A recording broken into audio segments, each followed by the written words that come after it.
One game away from the championship series. It's the Meadville Mustangs and the East Butler Bulldogs in the division final tonight from Pullman Park. Hello, everyone. Luke Burgess here with you for tonight's broadcast, and it is the Meadville Mustangs and the East Butler Bulldogs in the Rust Belt League final. They will take on the winner of the Tri-State Collegiate League final, which will be taking place tomorrow. That's the 1 and the 2 seed, but how about in this game? It's the 3 and the 4 seed.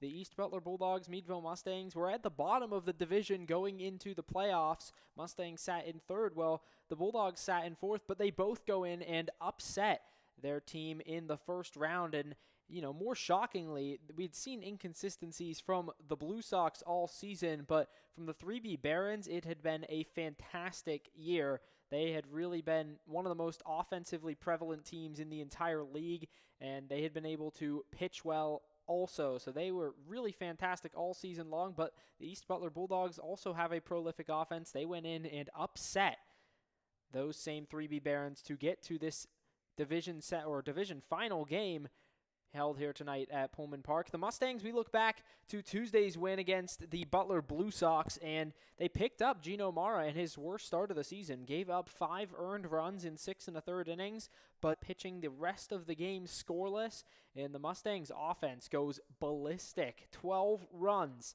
on the evening. They end up winning that game by a significant margin, 12-6, and move into tonight's final. If either of these teams makes it to the championship game, that would start on Monday. That is a 3-game series, or best of 3 game series, so could only go 2, and those games will be back to back to back if the series went the distance. So Monday, Tuesday, and then Wednesday if necessary, going into what would be the final game of the Rust Belt League season. So happy that you're with us for tonight's broadcast between the Mustangs and the Bulldogs.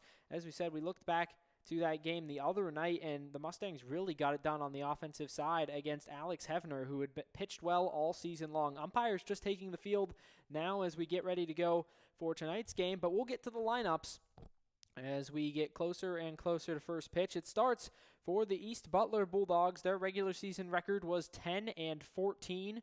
They come into this game leading off Marco VC, the third baseman. Brendan Corloy bats second. He's the shortstop. Connor Medigal bats third. He's the catcher. The extra hitter, AJ Kuzier, bats fourth.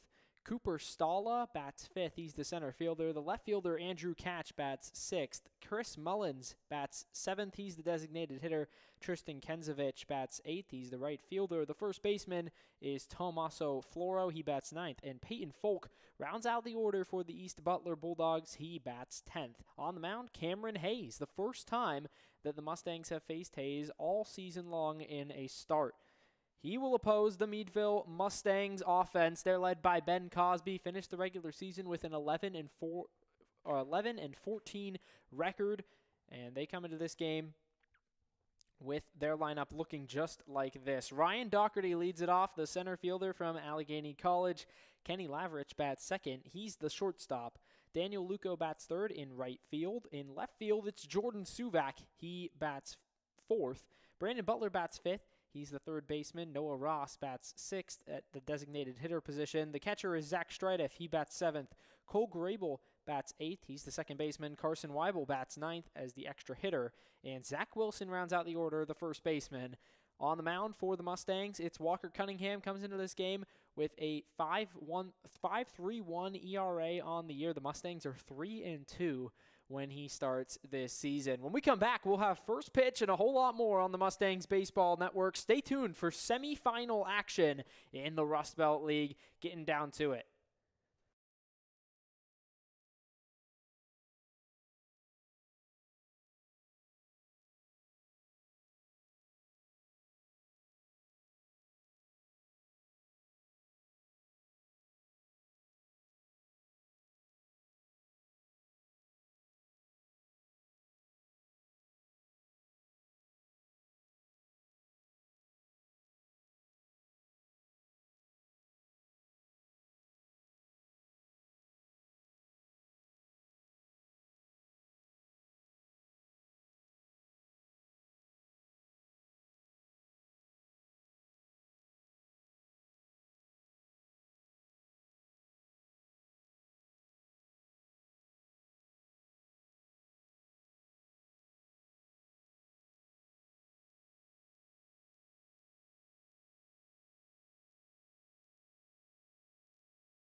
Back with you from beautiful Pullman Park, 1,600 seats here. And we've had plenty of games this year where the stadium was almost full. It's been an awesome atmosphere. But the Blue Sox, the home of this venue, home team for this venue, their season is officially over after the Mustangs ended it on Tuesday night. The Iron Bucks, who also call Pullman Park home, they're still in the conversation as we come down the stretch run. They will be taking on the Creekside Crocodiles tomorrow. That game in the afternoon. So exciting stuff going on there. But we're almost ready to go. Umpires are here, present, and ready. And the Mustangs getting ready to take the field on defense. They'll be the home team in this neutral site game before they try to move on to the championship, which would also be played at a neutral site yet to be announced. That could likely be Pullman Park as well. Obviously, such a beautiful facility. Want to utilize it as much as possible. But we are almost ready to go. And first inning, Marco Visi, Brendan Corley, and Connor Medigal, the 1-2-3 hitters. And they've been a dangerous offense when the Mustangs have faced them this year. In fact, the Mustangs have lost more games against this East Butler Bulldogs team than they've won. And East Butler has struggled against a lot of the top teams in the division that the Mustangs have really held their own with. And Meadville has won 6 out of their last 8 coming into tonight's game. So the record speaks for itself. They've been able to score runs and win games, but also a little bit of controversy between these two teams the last time they met. When the Mustangs lost 19-18, there was a score discrepancy because of how high scoring the game was. And Meadville really thinks that the East Butler Bulldogs might have been adding on an extra run or two to try and influence the outcome of the game. So I don't think there's a whole lot of love lost between these two teams, and maybe a little bit of animosity we might see tonight. Hopefully we can keep everything focused on the game, though, as we get closer and closer to the most important games of the year, and certainly this one of them. So excited to get things underway for you in just a few minutes, just about 7 o'clock. That's scheduled first pitch, and the Mustangs have taken the field on defense. When we come back, we'll have the first pitch of the Rust Belt Division final game between the Meadville Mustangs and the East Butler Bulldogs. Stay tuned. Baseball coming your way in just a few.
We're ready for semifinal baseball on the Mustangs Baseball Network. Luke Burgess here with you, getting ready for first pitch. It's Marco Avisi, the third baseman, to lead it off. He'll be followed by Brendan Corley and Connor Meadville. The top of this order has given the Mustangs trouble all season long, so Cunningham trying to get out of the first inning clean. He's got that 5.31 ERA this year, but he's won his last 3 starts.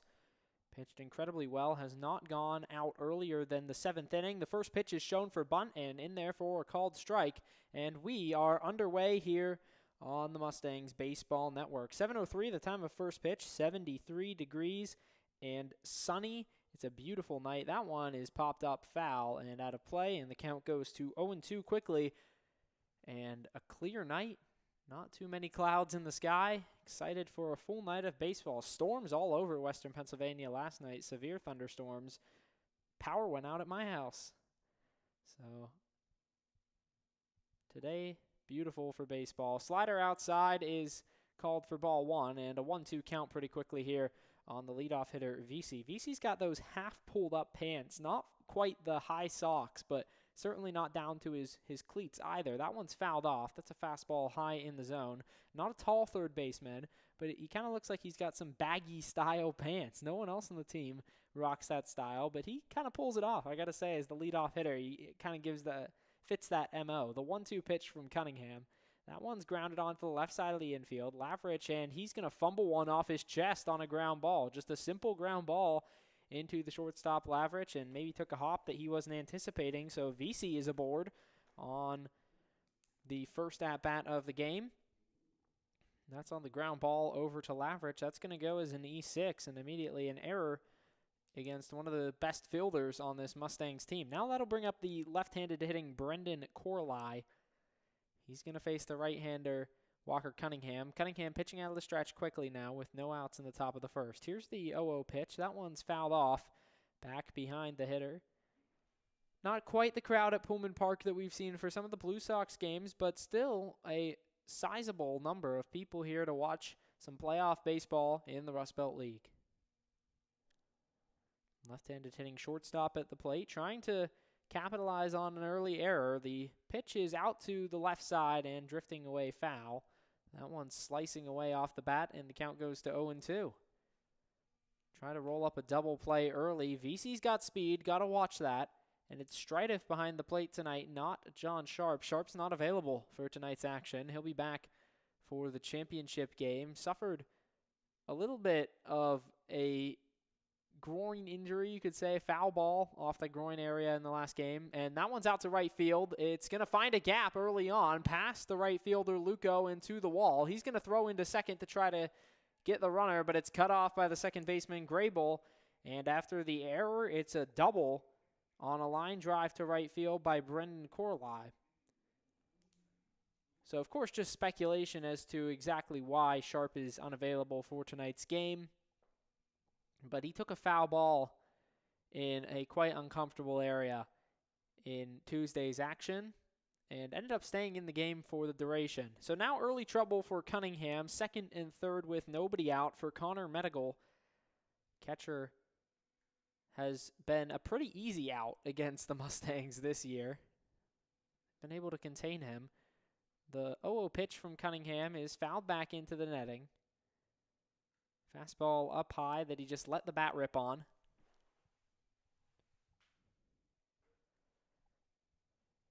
So down in the count early is Meadville, and Cunningham's had both of the last 2 hitters down in the count. Got that easy ground ball to Lavrich, fumbled. That one is check swung on, and yes, he did. So a strike on the pitch, and the count goes to 0-2. Nothing in 2 on Meadville. Walker Cunningham trying to get the first out, and a fake steal from VC at third, but he ends up going on back. Strideff is going to look him all the way back to the bag after the pitch outside, and now the count is 1-2. Nobody out early on. Runners on second and third base in the top of the first. Meadville Mustangs and the East Butler Bulldogs from Pullman Park just underway. The 2-1 pitch, or the 1-2 rather, is swung on and missed. He struck him out. So Cunningham gets the strikeout, and a little bit of a scoreboard malfunction there. They had the wrong count up. but it is a strikeout, and there's one out in the first inning. So a big strikeout there to hold the runners at second and third. Don't want a ball in play early. Sac fly or really a ground ball anywhere could score a run. But now one away for A.J. Kuzier. First pitch to Kuzier is a breaking pitch across the plate for a strike. It's been a pleasure to join you all summer long on the Mustangs Baseball Network. The popped out to the right side. Over onto it is Luco. He's looking up, and that one's out of play, foul. So 0-2 very quickly now. Cunningham working ahead in the count nicely so far. Trying to capitalize on the 0-2 count and register back-to-back strikeouts for the second out. He's got runners on second and third. And with danger looming, certainly don't want to give him an easy pitch to hit here. Got to put something outside the zone. The 0-2 from the righty. He struck him out. High fastball, blew it by him. So Cunningham comes back after the error and the double and notches 2 strikeouts swinging. There's 2 away for Cooper Stalla. And how about Cunningham just trusting his velocity, going to the high heat there, up in the zone, blows it by the 4-hitter. And that one's way up high. You talk about some high heat, that one almost hits him in the head. Cooper Stalla's got to get out of the way of that one pretty quickly. It's 1-0. Stalla played in the Mustangs and Bulldogs doubleheader that took place in Meadville. Hasn't appeared in any other games this year. That's a slider over the heart of the plate. And looks like maybe called for a ball. Looked like it was right in the zone, but it looks like a 2-0 count according to the home plate umpire. That one is popped up on the infield. Lavrich rushing in. He makes the catch. And quite the escape job from Walker Cunningham. He gets the 3 outs in a row after 2 base runners reach, 2 in scoring position with nobody out. We're through a half inning. No score on the Mustangs Baseball Network.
Well, the Mustangs are looking to pick up Walker Cunningham on the offensive side after he delivered quite the impressive escape job there, allowed runners on second and third with nobody out, 2 strikeouts, and a little pop-up on the infield later. And we're in the bottom of the first with still no score. So it's Ryan Doherty, Kenny Lavrich, and Daniel Luco to hit for the Mustangs, 1, 2, 3. And they'll face Cameron Hayes, the first time he started against the Mustangs this season. His first pitch is popped foul by Doherty. And quickly, the center fielder is 0-1. Looking back on the last time that these two teams met, you don't have to go back too far. Zach Thompson was the starting pitcher the last time that they played. That was that 19-18 thriller. A pitch down in the dirt for ball 1. And now a 1-1 count to the speedy leadoff guy. Doherty can make some noise on the base paths if he's able to get aboard. So that's really goal number 1. And he's got some power to go with that. 1-1 pitch from the right-hander is on the ground to the shortstop and almost cut off by the third baseman, but it's Corley who throws on to first, and he's safe over at first, beats it out. on an infield ground ball does Doherty. So right away, you see that speed in action and kind of a soft dribbler onto the shortstop. VC almost came across to grab it, but Corley ends up making the play, and he just quite can't get the throw there in time. Now Kenny Lavrich, who was a machine, up to second base, and there's one away. Lavrich really can do whatever he's asked. He shows that there again. Nice little sacrifice bunt and deadened the ball perfectly. On this turf, it can be hard because especially out in front of home plate, there are spots where the ball will take a big-time bounce. That was a perfectly dropped-down bunt, and he gets the runner to second. So with one away, it's time for Daniel Luco's first at-bat of the night. Everyone in the top half of the order for the Mustangs has been really consistent on offense down this stretch run. I mean, we said 6 of those last wins came right towards the end of the season. They were really solid in the stretch run. A 1-0 count to Luco as he sees a ball for the first pitch.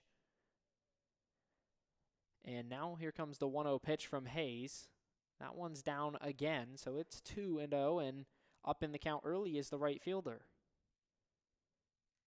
Luco showcased some power as the season has gone on. He homered in the final regular season doubleheader against the DuBois Bucks. Here comes the 2-0 pitch. That one is fouled back just on top of it. Looked like it might have been the changeup. A little bit of off-speed spin there. He's going to go take a few practice reps. He's ripping those out of his shoes, if you ask me. Some real power on display. Luco trying to get an early RBI. He's followed up by Suvak if he can reach base. Doherty at second with one away. Out of the stretch, Doherty takes off. The pitch is fouled off, and he'll have to hustle on back to second base. Great jump there from the center fielder. Really first movement, and he was off and already down to third by the time that the ball hit the catcher's glove. So a 2-2 count to Daniel Luco, right fielder, with his first at-bat of the night. One away in the inning. The right-hander Cameron Hayes on the mound, pitching out of the stretch. He's watching, and now he looks back to second base and ends up delivering home, and he delivers a curveball high. It's 3-2. Looked like he was going to go for the pickoff move there. He was looking back towards second base by the time his leg hit the ground almost, but comes home with the pitch. And now the payoff pitch to Daniel Luco. Here it comes. Down low, and he walks him. So Luco hangs in there, draws a walk. He was pretty good at doing that on Tuesday as well. Walked his first 2 at-bats. So it's first and second now with one away. And it's time for Jordan Suvak. Suvak ended the regular season on a hot note. Cooled off in the playoffs. Game 1, of course, and only one game. But just a single late in the game, 2 strikeouts. He was Suvak, Luco, and Doherty for tonight's game. They can all swipe a bag on you. Wouldn't be surprised if the Mustangs try to pull a double steal, but you can tell that Hayes is aware. That pitch is down in the dirt, and it's 1-1. Bounced out in front of home plate. Looked like maybe the slider, and he just pulled that one down just a little bit too much on the release. The winner of this game will go on to play in the championship series starting on Monday. That would wrap up on Wednesday if it goes the distance, but it would be a Monday, Tuesday, Wednesday series, best out of 3. The 1-1, oh, it's a check back, and he ends up bluffing the throw, holds on to the ball, but back diving is Doherty at second base, so he had him fooled. Certainly concerned about Doherty taking off for third. He's got a big lead out there at second base. The 1-1 pitch is fouled off down towards the foot of the catcher, Meadville. Meadville hit in that first inning. He struck out swinging before another strikeout and an infield pop-up led to the end of the inning. Walker Cunningham delivering a pretty impressive first inning. Underway tonight at 7:03. A beautiful night for baseball in Butler, Pennsylvania. Wind is blowing hard out to center field today, so we could certainly see some long balls if the hitters are able to elevate some pitches. 1-2 the count to the left fielder, Jordan Suvak. Cameron Hayes on the mound for the East Butler Bulldogs. Here comes the 1-2. That one's down and taken wisely by Suvak. Kind of watched that one all the way in. You see some claps from his manager, Ben Cosby, down at third base. That doesn't look like any sign. That just looks like he's proud of his hitter staying in the count. And that was a deceptive breaking pitch thrown in there by Hayes, but Suvak brings the count to 2-2. And now with the count even, the runner takes off. That one's down towards third base. Stepping on the third base bag is VC, and throwing on to first for the double play to end the inning is VC.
Top of the second inning, 6, 7, and 8 for the East Butler Bulldogs to hit against Walker Cunningham.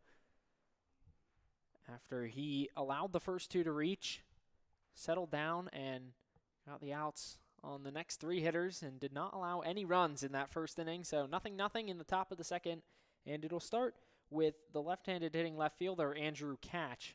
Cunningham's ready to go. His first pitch is outside for ball one.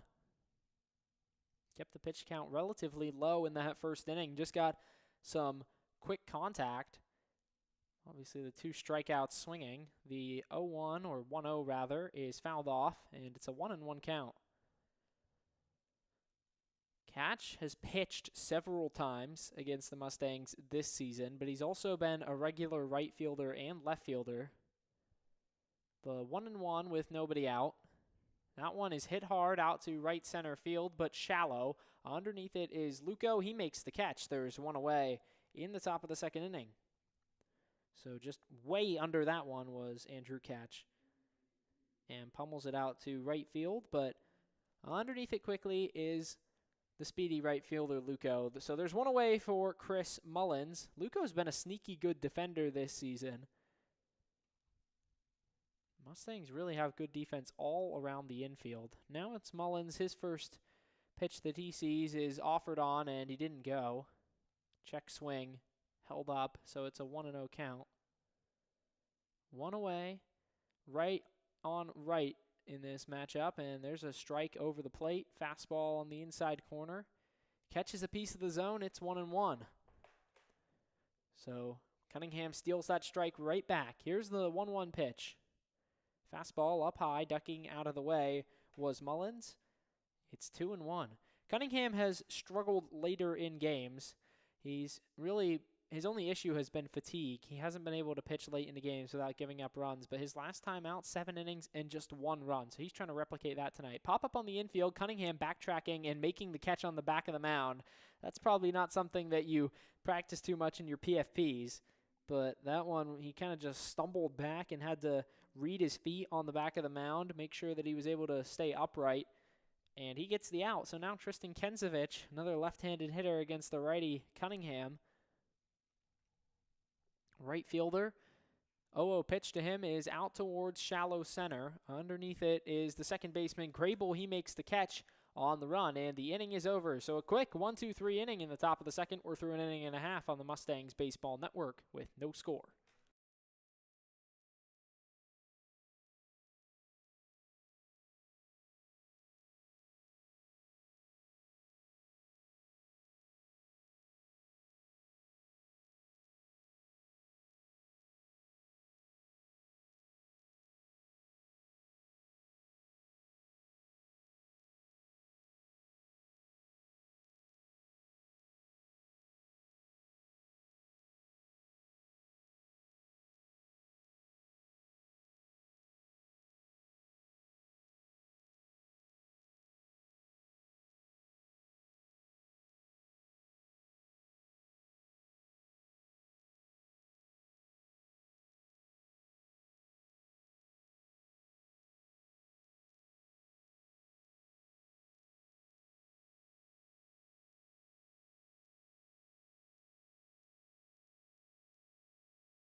Meadville trying to get the scoring started in the bottom of the second inning. It's going to be Brandon Butler, then Noah Ross and Zach Strideff to hit against Cameron Hayes.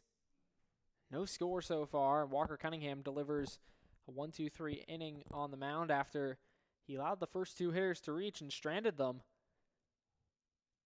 Now Brandon Butler hitting in the 5-hole for tonight's game, following Jordan Suvak. The 0-0 from Hayes to Butler is a breaking pitch that you could tell had some good spin on it. Butler thought that one was going to come inside. He started to duck out of the way, and then it really ended up right just a bit high, so it's 1-0. Here comes the 1-0 pitch. That one's in for a strike, and it's 1-1.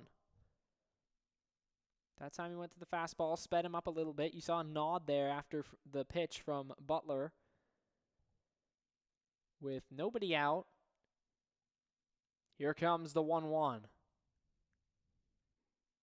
That one's in for a strike. Went right back to that same spot. Really an identical pitch to the 1-0. Butler takes both of them, and now he's down 1-2. Defense playing straight up against the third baseman, Butler. Hayes takes his time getting his sign on the mound, and now time asked for and granted by the home plate umpire. Butler requesting. Ump gives the play sign. Hayes is ready to go. He shakes off again, and a third time. Now he's got his pitch. He comes home with the 1-2, and Butler out in front. He struck him out. He gets a little nod from his catcher, Meadville. That's the first strikeout for Butler on the night, and there's one away in the bottom of the second inning. So you could tell that he wanted to upset that timing after going to the fastball 2 straight pitches.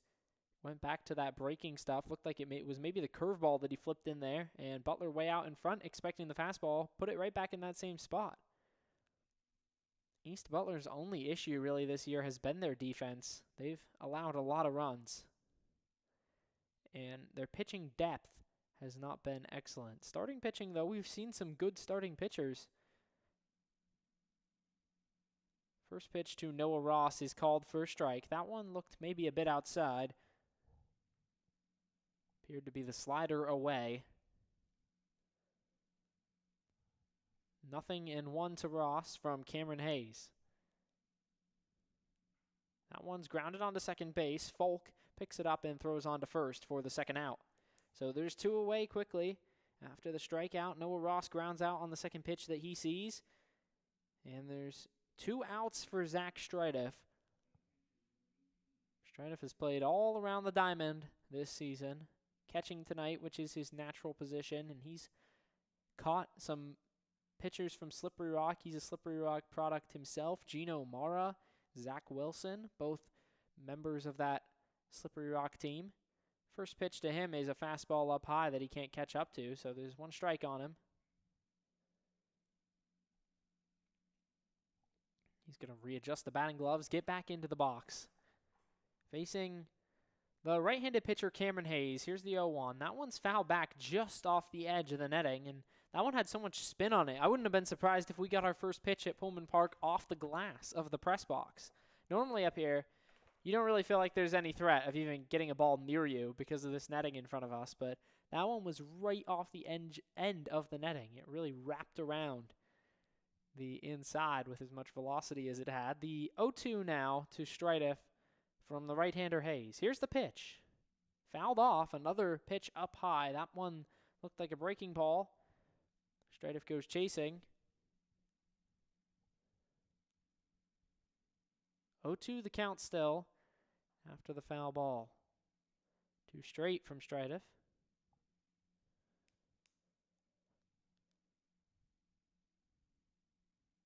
Comes the 0-2 to the catcher. He takes that one away. That goes for ball 1, so there's a 1-2 count now against the right-handed hitter. Nothing much in the way of signs from manager Ben Cosby after that pitch. Good crowd starting to fill up more and more as we get deeper into tonight's game. The 1-2 to Strideff.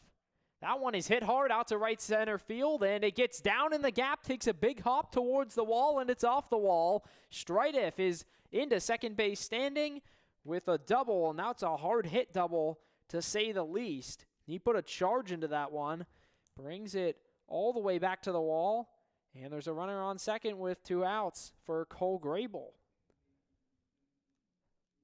How about Stridif's bat-to-ball skills? I mean, you saw him chase after those 2 up high in the zone in the at-bat, but then he goes right back on that one and gives it a ride into right center. He's come up with some of the most clutch hits on the team this year. You think back to right here at Pullman Park, a big triple that he had against the Blue Sox late in the game to bring the Mustangs back into the conversation. They ended up going on to win that game. Now with Grable up 2 away, the first pitch is delivered for a strike. Out of the stretch now, Cameron Hayes for the second straight inning. Not as much of a threat on the base paths is Stridif as Ryan Doherty, who was out there at second base in the first inning. Cameron Hayes comes set at the waist. He looks back to second base. Short lead for Stridif. The pitch is swung on and missed. Curveball bounces out in front of home plate. Grable really didn't have that one timed up. He's 0-2.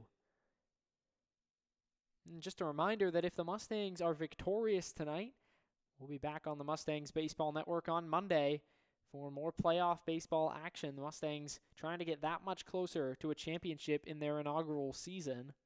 The 0-2, that one's up high, just got away from him.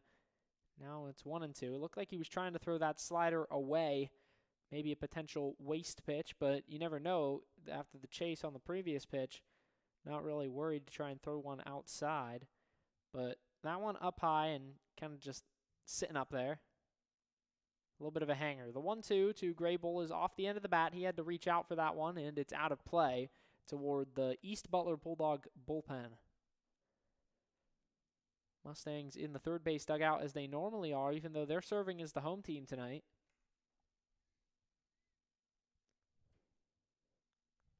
Deep center field here at Pullman Park, all the way out, 425, but we got the wind blowing out there tonight. Should make it play a little bit shorter. The 1-2. That one's in there for a called strike 3, and the inning is over. So no run score after Stridif doubles, and we're through 2 innings on the Mustangs Baseball Network with no score.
Third inning of action in tonight's semifinal game between the Meadville Mustangs and the East Butler Bulldogs. It's going to be Tommaso Floro, Peyton Folk, and then rolling back around to the top of the order for the East Butler Bulldogs. So Cunningham going to try and repeat that 1-2-3 inning that he was able to achieve last time out. Wind is still howling here, even though it's a lovely evening at Pullman Park. Perfect temperature, just low 70s. And the first pitch to Floro is driven out to center field. Backing up on it is Doherty. That one's over his head and down in front of the wall. It's going to be a leadoff stand-up double for the 9-hitter Tommaso Floro. The first baseman puts a charge into one, and that one was just so deep out to that center field location, and Doherty backing up on it couldn't get to it. So a two-bagger to start things for Floro. He's on second base for Peyton Folk. And if you think back to East Butler at Speedo Field, that one would have been out by a mile. 425 to center field here. Well, it's just 365 there. First pitch from Cunningham is bunted back into the netting. It's 0-1.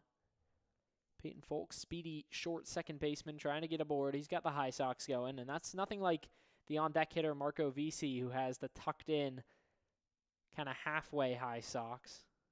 Folks going all the way.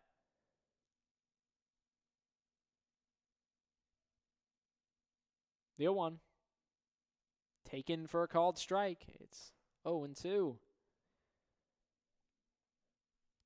Top of the order on deck. Cunningham pitching out of the stretch after the leadoff double to Tommaso Floro.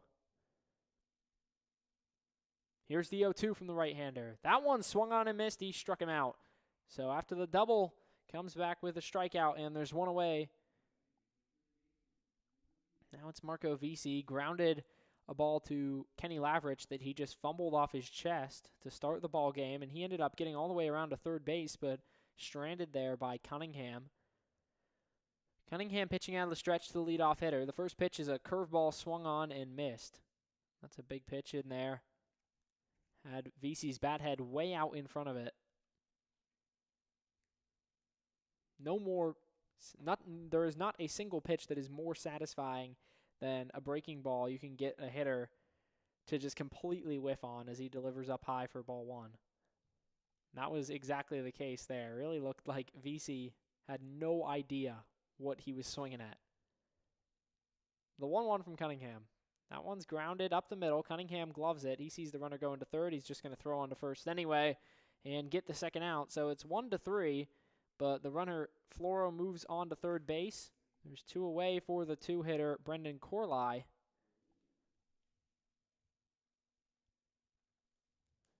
Corley doubled his first time through. Had a big hit that he pulled out into right center field. If he does that here, then the East Butler Bulldogs are going to gain the lead for the first time tonight. Pitching out of the windup, here's Cunningham's first pitch. It's dribbled onto third base. Butler is going to field that, and the ball is called foul. It looks like Corley hit that one off his right foot. He's got that shin guard, but he does not have the foot attachment. A lot of those guards you'll see have a little extra strap-on part that goes down over the base of the foot, but Corley does not have that attached, and I bet you he's wishing that he did right about now. And you saw that one go into the infield with a lot of weird spin. I'm assuming that's just because it came off of his foot with a lot of velocity and kind of continued to just spin enough to get into the infield and dribble towards third. So you got to imagine that that one hurt a bit. 0-1 the count. Back in the box is Corley. The pitch from Cunningham is swung on and missed. That looked like the changeup away, and if it was, that was an effective one. Darting away from that left-handed hitter. 0-2 the count now. Trying to strand another runner in scoring position in these first three innings. Here's the pitch from the righty. That one's popped up out to left field. Butler's backing up onto it, and it's Lavrich who comes out of nowhere to make the catch. Tall shortstop ends the inning, and we remain scoreless through 2.5 on the Mustangs Baseball Network.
Third inning rolls on into the bottom. It's Carson Weibel, Zach Wilson, and then the top of the order, Ryan Doherty, will follow.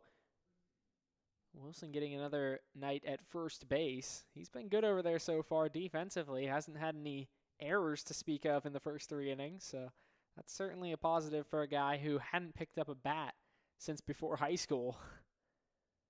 First pitch to Carson Weibel is swung on and missed. And during high school, I should say. Not during his senior year, though, exclusively a pitcher before he went to Allegheny and then ended up at Slippery Rock. The 0-1. That one bounces way out in front of home plate, and we've seen a lot of those from the pitcher Cameron Hayes so far tonight. He's tried to throw that breaking ball, just spiked it a little bit. You can see it darting down. It's got to be really easy to lay off of for the hitter. The 1-1 from Hayes. Swung on and missed. Carson Weibel couldn't catch up to the hard stuff. It's 1-2.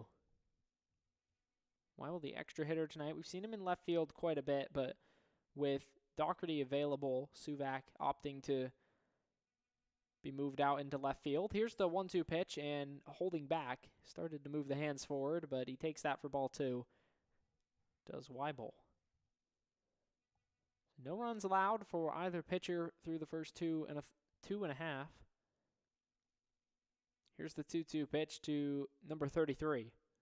Popped up on the infield. Third baseman VC is chasing in on it, and it drops in fair territory, and now into first, thinking about second, and now it's called a foul ball.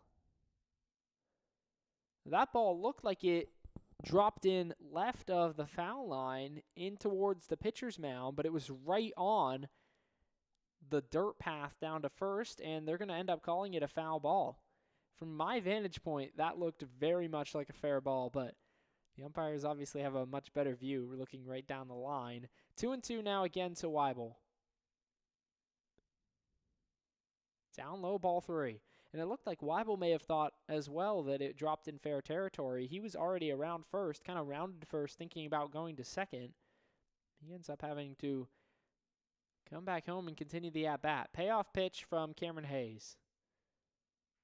On the ground to the left side and through into left field. That's a single for Carson Weibel, and he's aboard.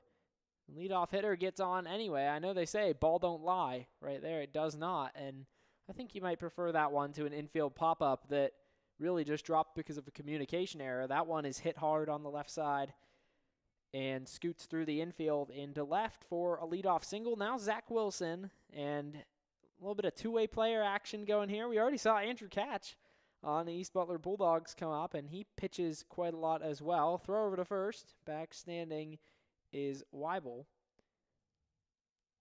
Yeah, talk about two-way players. Pirates are taking on a pretty good one tonight. Shohei Ohtani in Los Angeles. The Angels and the Pirates meeting up at 9:38 tonight. The first pitch is offered for a bunt and can't get on it, but he pulls back in time, so it's 1-0. That was really right at the last moment. I think the umpire could have called that one either way. He ends up giving Wilson the benefit of the doubt.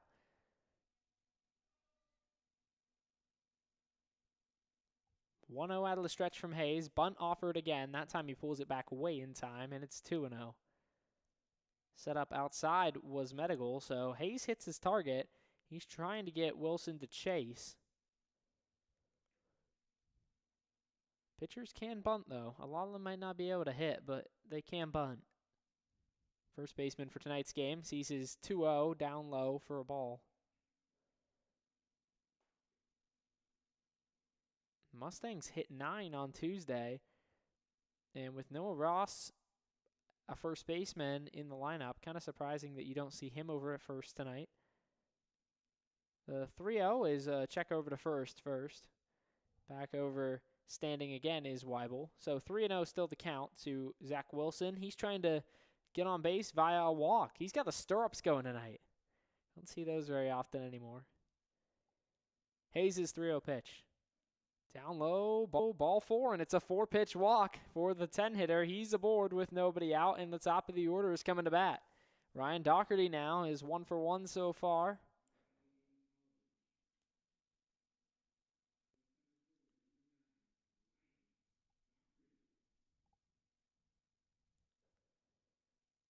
Harkady's name announced over the PA system here tonight at Pullman Park.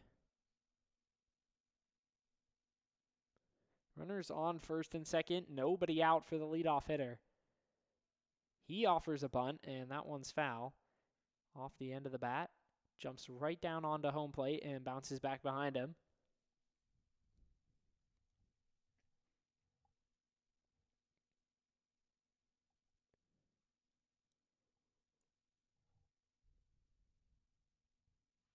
Oh, and 1 is the count. Here's the pitch. That one is hit hard out to right center field. Backing up on it is Kensevich. It's caught. A nice diving catch. Tagging from second on the play is Weibel. He's going to hold up at third. So he's in there safely. But wow, what a play in right field from Tristan Kensevich. He gets all the way around on a hard hit line drive to right field. Makes the catch. So there's one away. And that ball was easily the best hit ball of any of the 3 we've seen this inning. And, of course, that's the one that gets caught. And when I say 3, I do include the one on the infield that dropped in foul territory from Weibel. So second and third, 1 away. Kenny Lavrich now. And the manager of the East Butler Bulldogs is out to have a word with the home plate umpire. Not sure what he's concerned about here. The out has been put up on the scoreboard, so they're saying that the runner at third base is safe, so maybe they were appealing whether or not he tagged or he was on second base after the catch and whether or not he tagged or left the base early. So the East Butler Bulldogs step on second base just to make sure, and he's called safe by our base umpire for tonight's action. So the appeal is not successful. 0-0 now to Lavrich. He hits one onto the left side. Shortstop Corley picks it up. Throw on to second, and out is recorded there. Over to first, and Lavrich is safe, so that's an RBI on the fielder's choice. Weibel scores from third. And it's a 1-0 lead for the Meadville Mustangs in the semifinal. Almost a tailor-made double play there. Luckily, Lavrich has the legs to beat it out.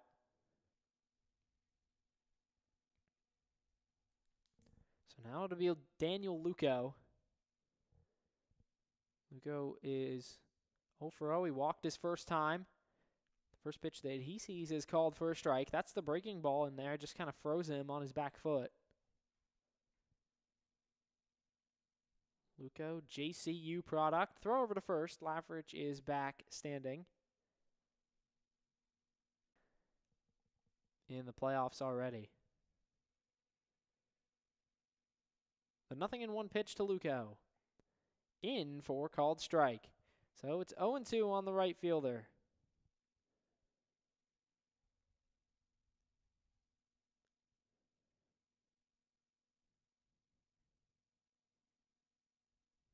Throw over to first. Lavrich is back on a dive. If the Mustangs hold on and win tonight, obviously only the third inning of tonight's action, but they would either face Creekside or they would face the Iron Bucks. Well, they have not lost to either of those teams this year in 4 games. Lavrich takes off on the pitch. The throw's up high, and he is safe at second base. Pitch was outside for a ball, so a stolen base for Kenny Lavrich. He's on second. Risky move there. Could have ended the inning with 2 away. But a 1-2 count now to Luco. He was taken all the way there. Maybe with 2 strikes, a bit of a hit-and-run situation, but you expect the pitch to probably not be something great to hit in an 0-2 count. 1-2 now to Luco. Here comes the pitch. Breaking pitch, and that's another curveball spiked out in front of home plate. So when he's had control, Hayes has been really good with his breaking stuff. He's gotten a couple ugly swing and misses, but he's also had at least 5 or 6 now that he's spiked out in front in the dirt. The 2-2 now. Holding back on it is Luco, and it was the wrong decision. He strikes out looking, And the inning is over, but the first run crosses the plate for the Mustangs. They lead 1-0 after 3 on the Mustangs Baseball Network.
Second third of this game getting underway.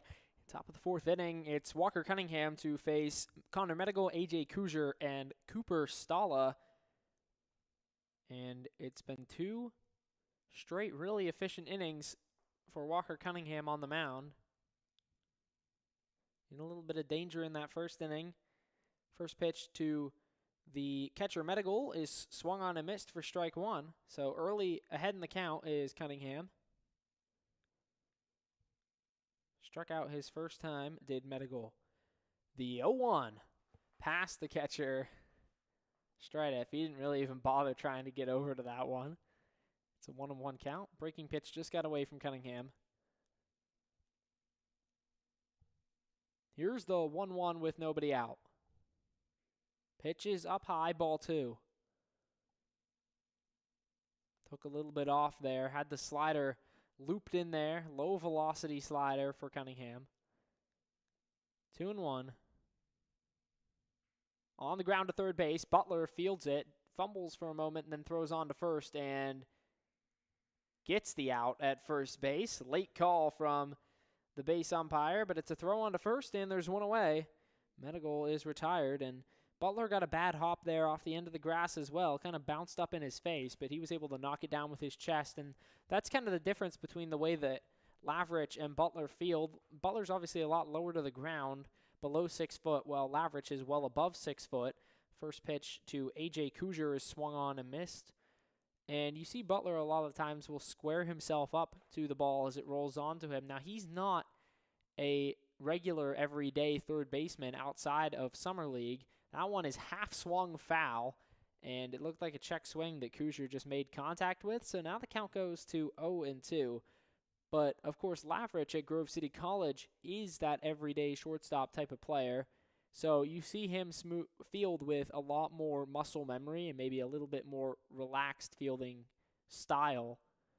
And, you know, he talks about when we asked him in the preseason how he likes to be flashy and have fun. You'll see sometimes he will go for those backhand grabs. Butler very much tries to get his whole body in front of the ball. The 1-1 pitch, or 0-2 pitch rather, is outside for ball 1. Or 2-2 now, the count, clarified by the umpire. So some scoreboard issues tonight, malfunctions going on. 2-2 the count, Cunningham's pitch. He struck him out. Brought the slider in there again. That one was over the heart of the plate, but just off time on it was Kuzier. He strikes him out. There's 2 away. So now Cooper Stala, 0 for 1. He popped up on the infield to the shortstop Lavrich. The 0-0 is inside and out of the glove of Strideff.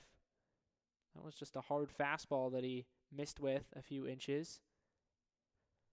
So what it comes down to is, although that flashier fielding style that is maybe a little bit more comfortable for Lavrich can be beneficial when making those tough plays, it can also lead to errors like that. And you see Butler kind of the way that he squares his body up to the ball as the 1-0 pitch is delivered in the dirt for ball 2. Butler is able to make those plays if the ball does take a funny bounce because he's got his whole body there to block that ball down. 2-0 pitch is up high. That was a curveball that just got way away from him there, and that kind of drifted in there. It's like the definition of a hanger, except it was maybe 2 feet above Cooper Stalla's bat. Here's the 3-0. Fastball fouled off and had the green light on the 3-0 pitch. Center fielder is 0 for 1 so far and only played 1 contest this year against the Mustangs. He did not appear any of the first 3 times that these two teams met. The 3-1 pitch. That one is hit hard out to the shortstop, Lavrich, and it's off his glove. It was a liner that was essentially over his head. He jumps up and just could not quite make the catch. Timed it perfectly, but just a little bit too high, so that's going to be a line drive single for Cooper Stalla. And it would have been an incredible catch if Lavrich had made the play, I must say. But just off the top of the webbing, doesn't stay in there, and now Andrew Ketch, the lefty, will get a chance to hit with a runner on and 2 outs. Cunningham has had to pitch out of the stretch all but the 2nd inning. 2 outs out of the stretch. Here is the pitch. It's outside. Fastball away from catch.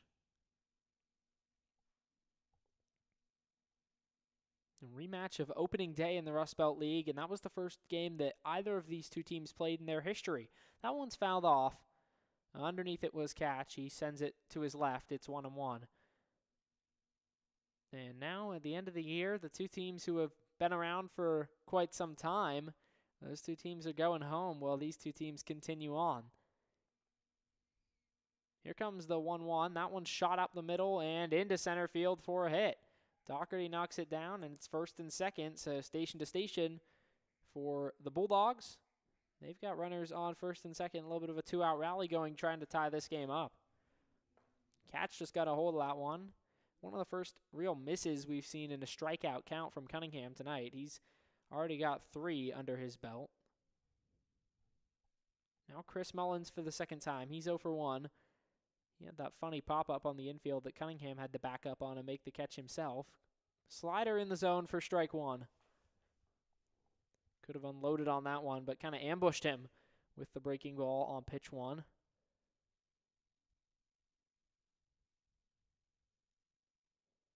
Cunningham looks the runner back and then delivers in there for a strike. 0-2 now. Trying to complete his 3rd inning with runners in scoring position where he does not allow a run. Little twitch of the legs from the runner on 2nd, and a slider in there. He struck him out. A flailing swing from Mullins ends the inning. And we're through 3.5 on the Mustangs Baseball Network. The score, the Meadville Mustangs 1 and the East Butler Bulldogs 0.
Spectacular evening for baseball rolls on the Mustangs Baseball Network. Bottom of the fourth inning, it's Jordan Suvak to get things started on offense. He grounded into that double play that ended the first, his first time to the plate. So trying to redeem himself here and extend the Mustangs' lead. They lead this game 1-0 in the bottom of the fourth, facing Cameron Hayes.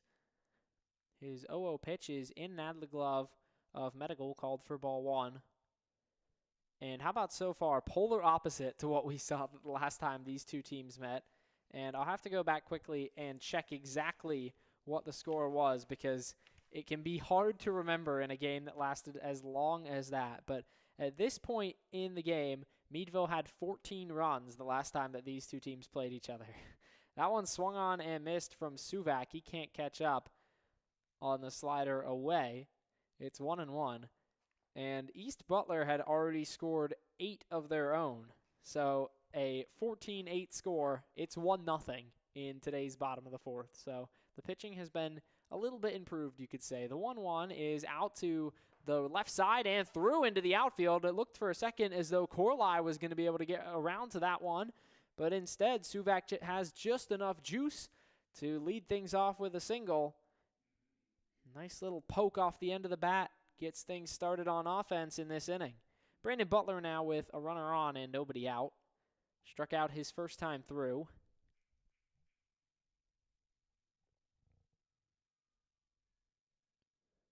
Runner off of first base is Suvak. The 0-0 pitch to Butler. He shows bunt, pulls it back. That one's outside for ball one. A lot of signs this time from Cosby with a runner on base. Check over to first. Diving back in is Suvak. He's safe over there. Throw over not unwarranted. Suvak is a threat to go.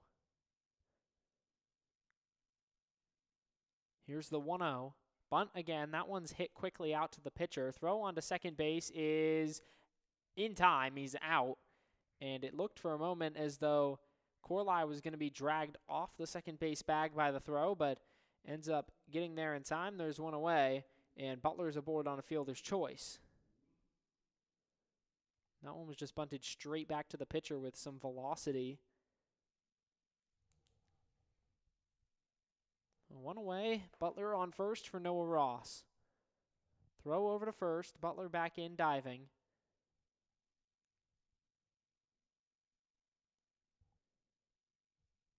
Ross grounded out to the second baseman, Folk, his first time to the plate. That was in the second inning. The 0-0 pitch, and Butler takes off. It's down low. The throw in is low as well, and Butler is safe. So a stolen base for the third baseman right after the pickoff move, and his concern was certainly warranted. Butler takes off immediately. He's on second base, a 1-0 count and one away. So the Mustangs trying to extend their lead despite the good start on the bump for Walker Cunningham. Playing aggressive, especially after the throw into second beat the runner Suvak. They want to try and get another runner in scoring position for their designated hitter. 1-1 pitch to Ross is up the middle and played by the shortstop Corley. Throw on to first, and he gets him there. So there's two away, and Butler's up to third.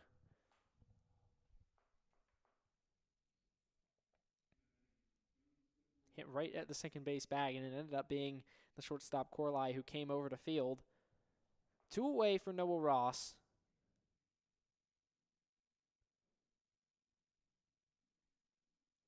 Or rather, Noah Ross, who just grounded out after Noah Ross's ground out. There's two away for Zach Strideth, the catcher. His first pitch is out to right field. That one's approaching the wall, looking up, and making another nice catch is Tristan Kensevich. How about that? The second one he's had to track down on the run, and he keeps the Mustangs from extending their lead. 4 played on the Mustangs Baseball Network. Meadville leads at 1-0.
Top of the 5th inning, it's the defensive star, Tristan Kensovich, to lead things off for the East Butler Bulldogs against Walker Cunningham.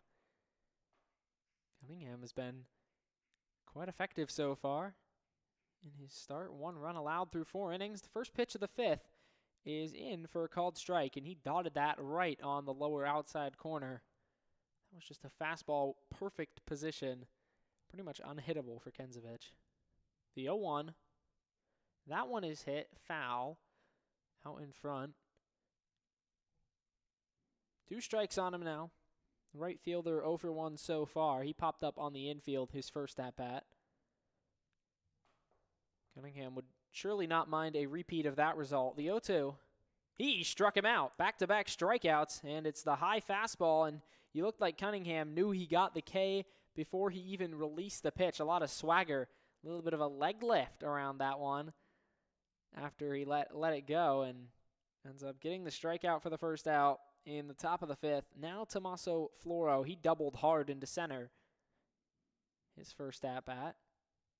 Just about 8 o'clock here.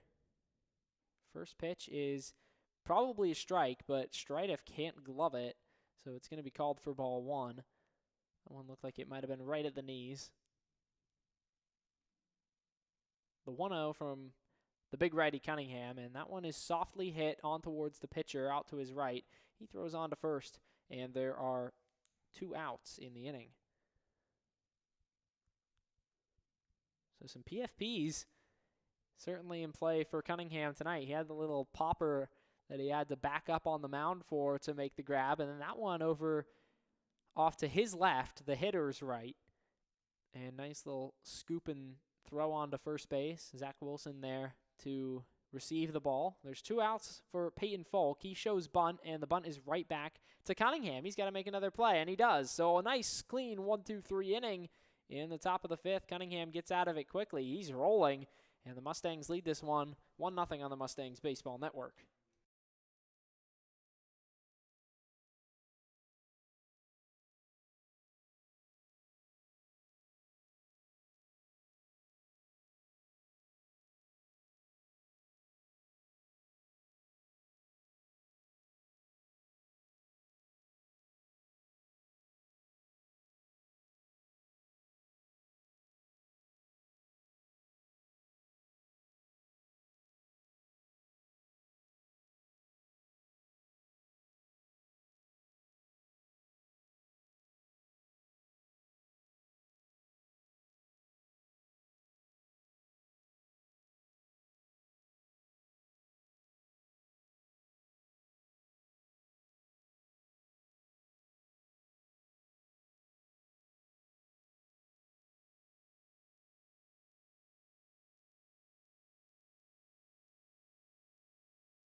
Bottom 5, Mustangs get another chance to extend this lead. Cole Grable, Carson Weibel, and Zach Wilson, 3 hitters to come to the plate. So the bottom of the order up for the Mustangs in the 5th inning. They'll face Cameron Hayes. Hayes has pitched well so far. He's mixed his pitches well. He hasn't had perfect command of that breaking stuff, but it's been good enough to get him through these first few innings. And you know the Mustangs have hit as well as any team in this league this season. So holding them off the scoreboard is no easy feat. Swing and a miss on the first pitch to Grable. Hayes is 0-1. Here it comes. That one's down low, blocked by the catcher, Meadville. So a 1-1 count. Right-hander Hayes comes set, delivers. He swings and misses, does Grable. That was a slider he was just way out in front of. And that was how he struck out his last time. It was looking, but had the slider for strike 2 that he made a huge pass on. Upset his timing. 1-2 pitch now, and he gets him going at it again. It's the same pitch. to Grable, the slider, and he strikes out for the second time tonight. So now Zach Wilson, or Carson Weibel rather, before Wilson. Wilson out on deck with one away. Weibel registered a hit in his first at-bat. He's the extra hitter tonight. The 0-0 from the righty, Cameron Hayes. Swung on and missed. That's a curveball outside and low, right in the spot where Meadville set up.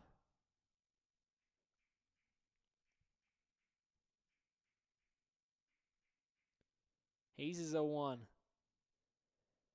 Thought about it, but he holds back. It's 1-1. Went back to the breaking stuff low. Keeps the hands back. The hitter Weibel. 1-1 with one away. Righty delivers the pitch. It's a fastball, and he's late on it. It's popped up out to the left side. It's the shortstop Corley settling under it. He makes the catch, and there's two away. So after Grable strikes out, Weibel pops out in shallow center. And now Zach Wilson coming to the plate for his second at-bat. He walked his first time, put two runners on, and one of those runs ended up coming around to score in the third inning. The only run that the Mustangs have put on the board so far, the only run that either team has scored. The 0-0 to Wilson is down low, so he's seen 5 pitches, and all of them have been balls. So you could lock in your bets that he's not swinging at this next one. The 1-0. And he does. He pops it up on the right side. That was a high fastball, probably out of the zone, but he unloads on it. He was just a bit late, but he puts it off to that right side. So that one goes foul. It's 1-1. Pitcher playing first base tonight. Second time he's done so this season. The 1-1 pitch to the first baseman Wilson is called for strike. That pitch is just along the outside edge. Kind of looks down to his third base coach with a little bit of a smile on his face. Knows that he probably wasn't getting to that one.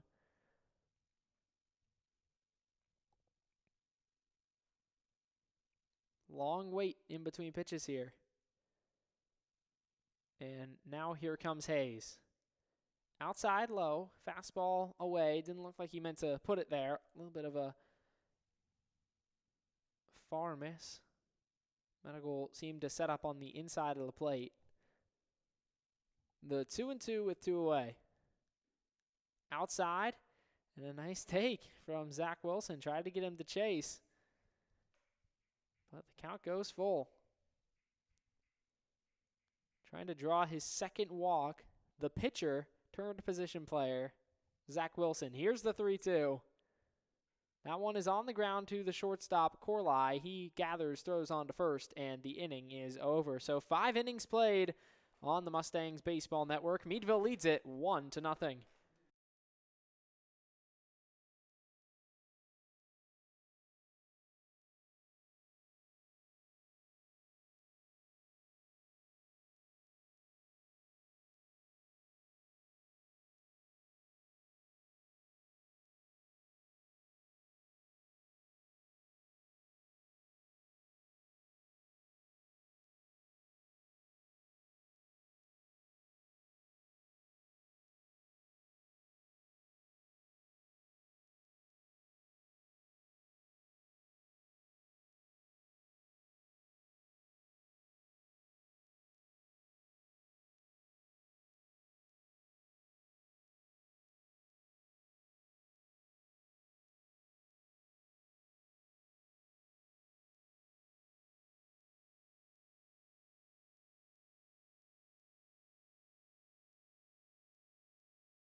Top of the 6th inning on the Mustangs Baseball Network. Luke Burgess here with you tonight for Meadville Mustangs playoff baseball, and they're 1-0 in the playoffs.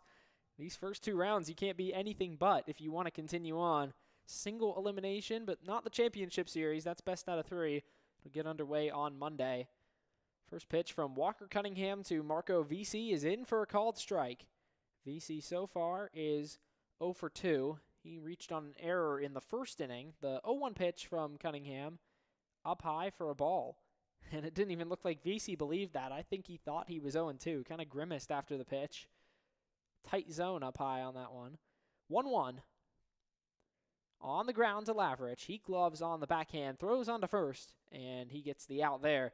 So there's 1 away after the ground out. Second straight ground out from the leadoff hitter. And now Corley, who has been targeted on defense, it seems like, by these Mustangs bats. He's seen a lot of balls coming his way. The lefty gets another at-bat. He doubled in the first. And that was followed by 2 strikeouts and a weak pop-up. And now a weak pop-up to left field. Chasing in on it is Suvak. He calls everyone off and makes the catch. So 2 really quick outs. And knock on wood, I'll make sure you can hear it. But Walker Cunningham is rolling. He gets another fly out. There's 2 away. Now Connor Meadville. Meadville's 0 for 2 so far with a strikeout and a ground out. Cunningham's first pitch. Right on right matchup here. That one's fouled off and hard into the Mustangs dugout. Can't tell who that was at the end of the railing kind of ducking out of the way, but they're going to be thankful they did. That one was hard in there.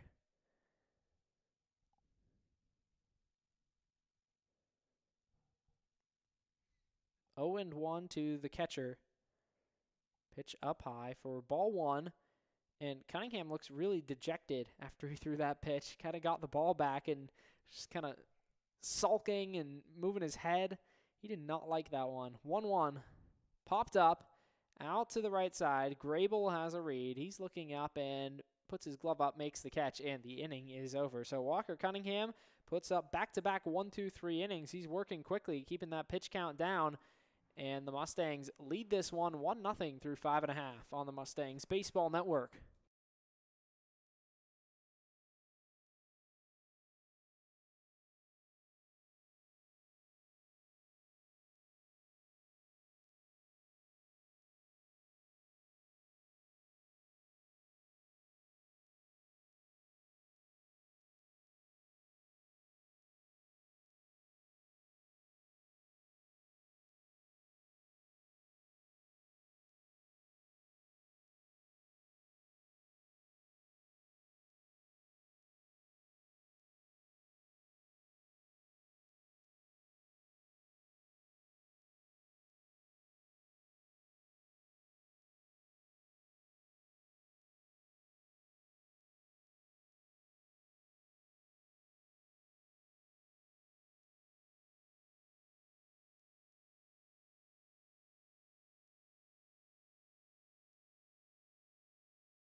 Top of the order will get it started for the Mustangs. In the bottom of the 6th inning, 4 hits aside, but the Mustangs hold the lone run in this 6th inning. It's been a pitcher's duel, no other way to say it so far. So Ryan Doherty singled his first time up, so he's 1 for 2 tonight. He's going to face Cameron Hayes, who's also been getting on quite the roll. First pitch is fouled off. And the angle that Pullman Park's booth is set at least where the visiting broadcast sets up, there are some foul balls that are really hard to track because of where the catcher is in relation to a right-handed batter. And sometimes it looks like they miss them with the bat, and the hitters, and the ball just kind of sprays off in some direction. That's exactly what it looked like there. And there have been several times I've been fooled in the booth this season. Just kind of a weird intersection between where the catcher sets up and the bat path. So 0-1 the count to the center fielder. He hits one hard through the left side. That's going to be a leadoff single for Ryan Doherty. So he's 2 for 3 on the night, and he just hits. There's no other way to put it. Every single time that he's appeared in a game this season for the Mustangs. Now, his availability has been limited throughout the year, but, I mean, we saw in his first at-bat of the year, he tripled and then followed that up with a home run. So he burst right onto the scene and maybe set our expectations as high as they could possibly be, but really he's lived up to that in every sense of the word. And as soon as he takes a step off first, there's a throw over. Hayes is not letting him get too far.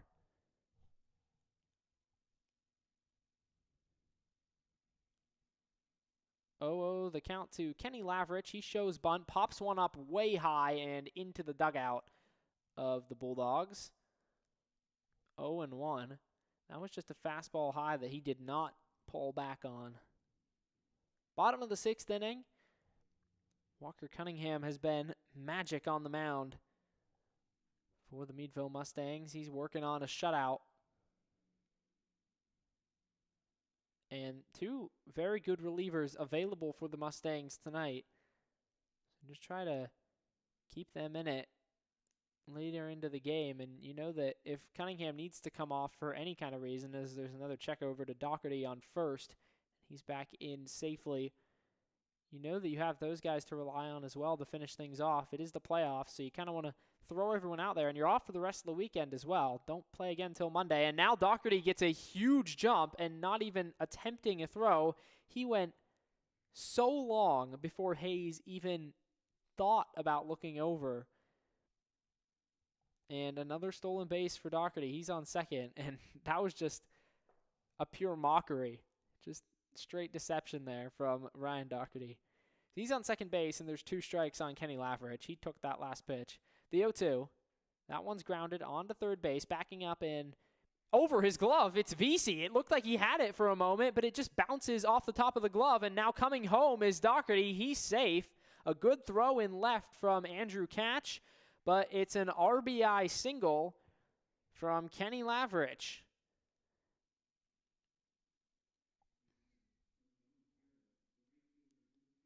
Lavrich just gets one on a good enough bounce, and the left side of the infield has struggled with those hops all night. The Mustangs lead this game 2-0 now, though, off the single from Kenny Lavrich. So a runner on first for Daniel Luco with 2 away. The first pitch is in for a called strike, or rather, none away. My mistake.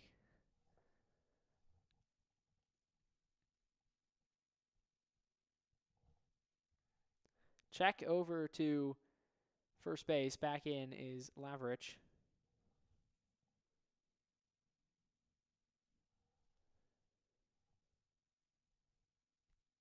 And now a little conversation between the first baseman and the home plate umpire and Lavrich, maybe a 3-way conversation.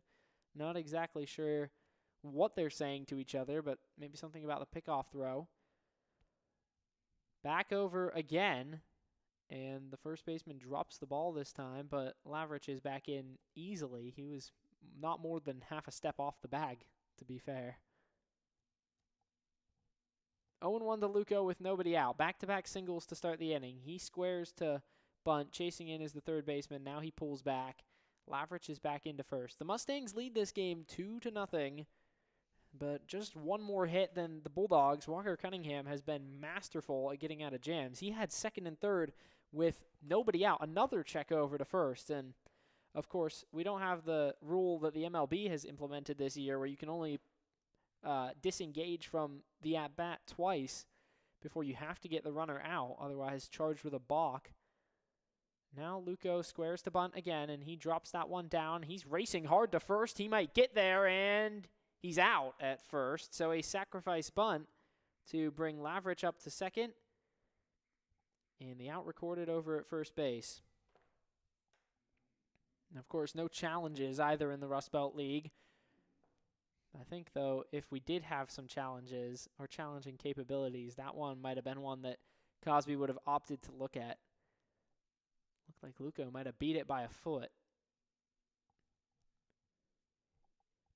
Suvak now with a runner in scoring position and 1 out. Cameron Hayes out of the stretch. His 0-0 is swung on and missed. That was just a change up down low that Suvak tried to pound with every inch of power that he's got.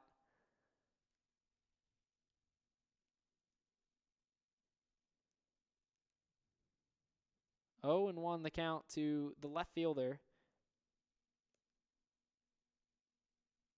The pitch and a running kind of drag bunt attempt there that Suvak can't quite get on. Just kind of missed the ball with the bat as it came in. It's 0-2.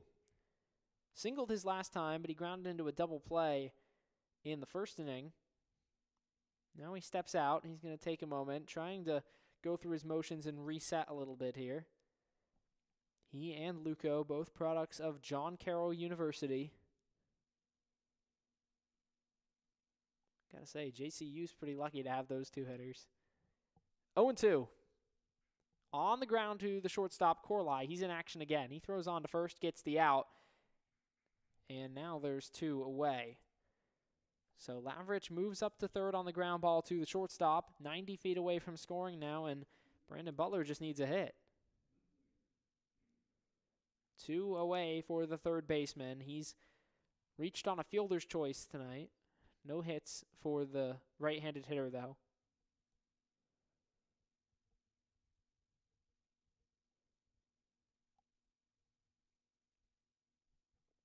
Oh, and oh, the count. The first pitch from Cameron Hayes. That's a curveball up high for ball 1.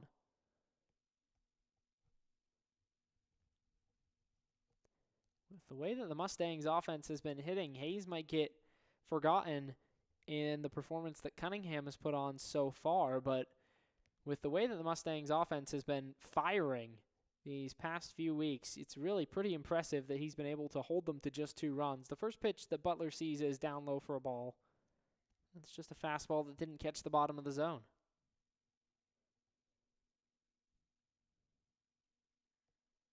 Pitch number 2, outside for ball 2. So 2-0 now to Butler. Hayes ready to go quickly. He throws one in there. It's grounded onto third base to VC. The throw on to first and stretching out and not able to grab it was Tommaso Floro at first base. The throw from VC offline on the run. And so that's going to score another run. And it's going to be an error on the throw. It's 3-0 Meadville. That's a costly one from Marco VC. Just kind of rushed the throw. And, of course, you got to watch out. Butler has some wheels. But that'll go E5. And Butler on first base for Noah Ross with 2 outs. Cameron Hayes trying to just limit it to 2. His worst inning on the bump so far. His first pitch is up high, ball 1 to Ross. Noah Ross so far, a ground out to the shortstop and second baseman. He's hit both up the middle of the field, just hasn't been able to sneak one through. He's ahead in the count 1-0. The pitch swung on and missed. Fastball blew it by him. So Butler swiped the base his last time on. That was after the fielder's choice. 1-1 pitch. That one's hit hard out to center field. Backing up toward the wall is Stala, and it's over his head and down at the wall. That's 425 out there, so it's pretty deep. Butler's getting waved around. Ross is coming around second base. He is into third on a headfirst slide, and it's an RBI triple for Noah Ross to make it a 4-0 game. So the Mustangs just keep on hitting. And they've put a dent in an excellent night for Cameron Hayes. They lead this game now 4-0 in the bottom of the 6th inning. And Zach Strideff is going to try and add on even a little bit more. He's already got a double tonight.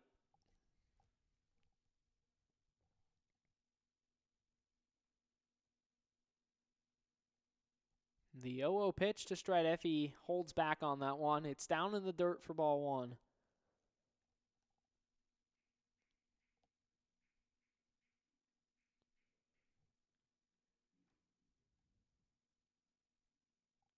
1-0. Runner on third base with 2 outs. Zach Strideff holds off again. Kind of starts to move the hands forward, but he's laid off those last 2 pitches. It's 2-0. Cameron Hayes, the right-hander, on the mound for the East Butler Bulldogs. Only 1 run allowed through his first 5 innings of work. Now allowed 3 in this 6th. Here's the pitch. That one is through the left side. That's going to be another run for the Mustangs. Bounces up onto the infield grass and into the outfield. Andrew Catch fields it, throws back in. It's an RBI single for Zach Strideff. He's got 2 hits tonight. So now 5-0 Mustangs. They're starting to grab hold of this game. With the way that Walker Cunningham is pitching, you've got to be feeling pretty confident at this stage. Cole Grable now 0 for 2. He struck out twice. 8th hitter to come to the plate in the inning. First pitch is down low in the dirt, and Strideff is going to just jog into second base. That'll go as a passed ball on the catcher, Meadville.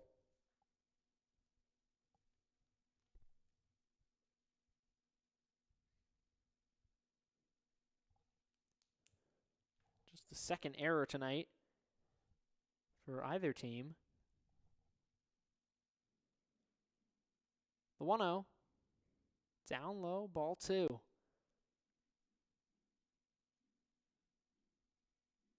Lights starting to take effect here as the sun moves past the horizon.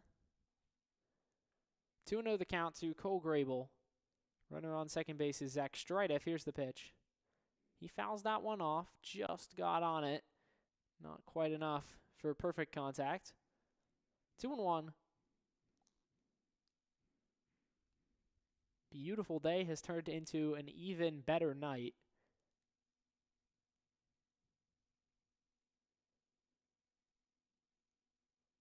Light little purple hue to the bottom of the sky. Blue skies, not a cloud in sight.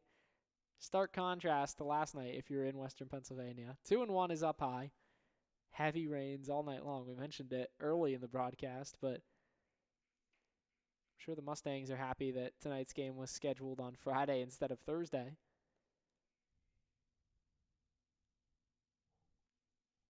Grable now trying to make contact with a baseball for the first time this evening. 2-1.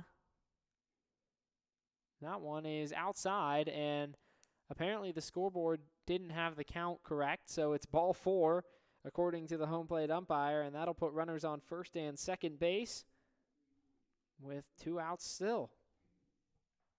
So just continuing to get guys aboard, and the 9th hitter to come to the plate in the inning, Carson Weibel. Extra hitter is 1 for 2 so far. He's got 2 runners on.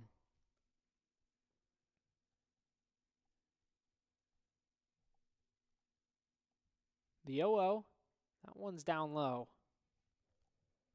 Kind of seemed like a tame start to the inning. Back-to-back singles, but then 2 outs.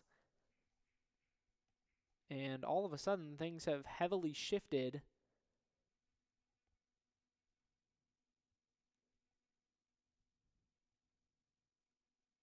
Folk is quickly over to second base, but no throw back. That one's on to the left side, and now a race to third base, and he's out at third, and that is a preposterous call. It was a ground ball to VC, and he tried to take it to third base himself, and Strideff looked to be safe by a mile, but called out on the forced play at third, and the inning is over. I don't even know what to say. That's an embarrassing call. And I'm not normally one who would like to call out umpires, but that's got to be better. 5-0 on the Mustangs Baseball Network through 6. We'll go to the top of the 7th.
Seventh inning on the Meadville Mustangs Baseball Network. Luke Burgess, thrilled to be with you for some Mustangs playoff baseball, and Meadville leads this one 5-0. So, pending some kind of collapse, if Cunningham can continue to pitch the way that he has, and the Mustangs hold this lead, they would be looking at a spot in the championship series next week. So, exciting times in the inaugural season for the Meadville Mustangs. First pitch from Cunningham is in for strike. He's facing A.J. Kuzier, has struck out swinging in both plate appearances this evening. Time called. Requested there from Kuzier. Extra hitter tonight, batting in the 4-hole. Power hitter.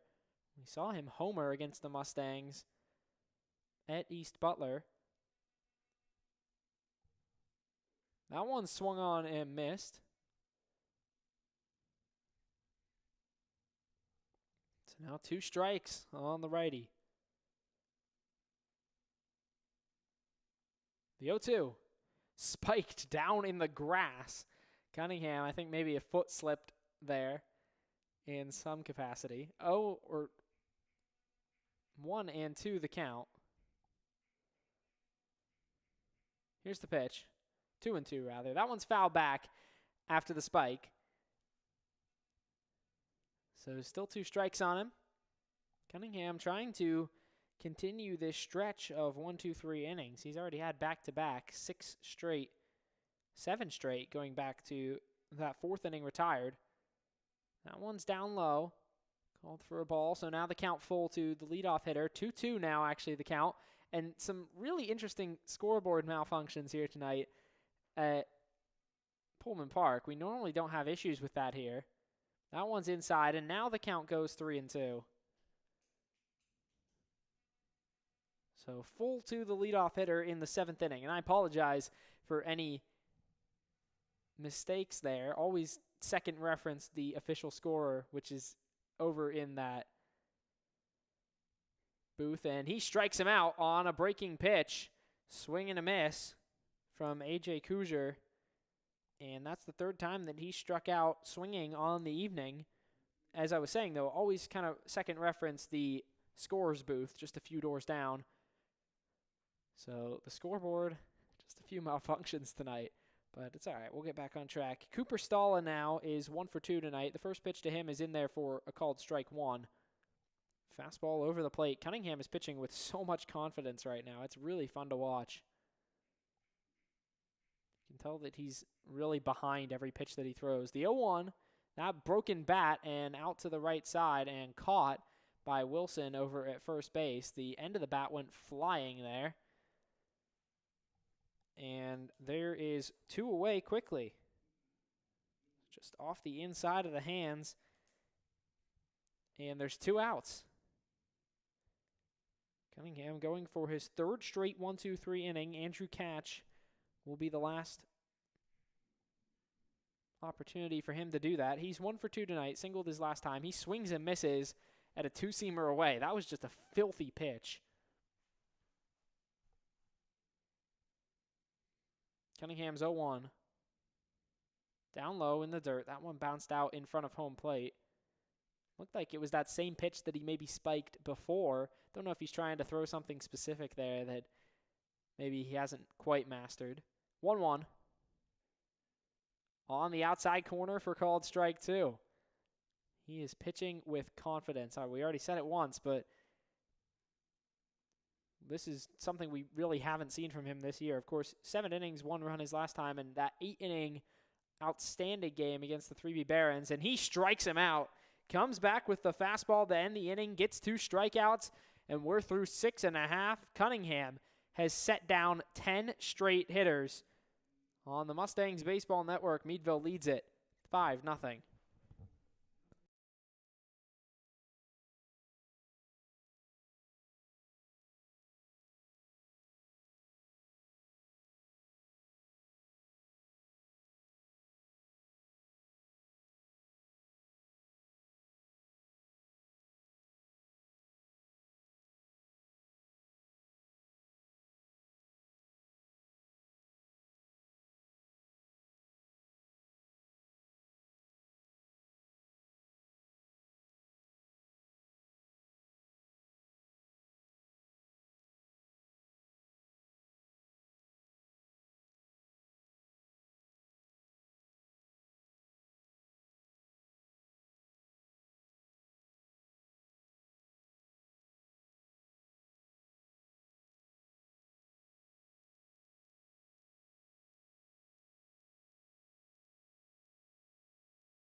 Well, we spoke about two-way players. We got two of them here. New pitcher coming on. Andrew Ketch moves in from left field.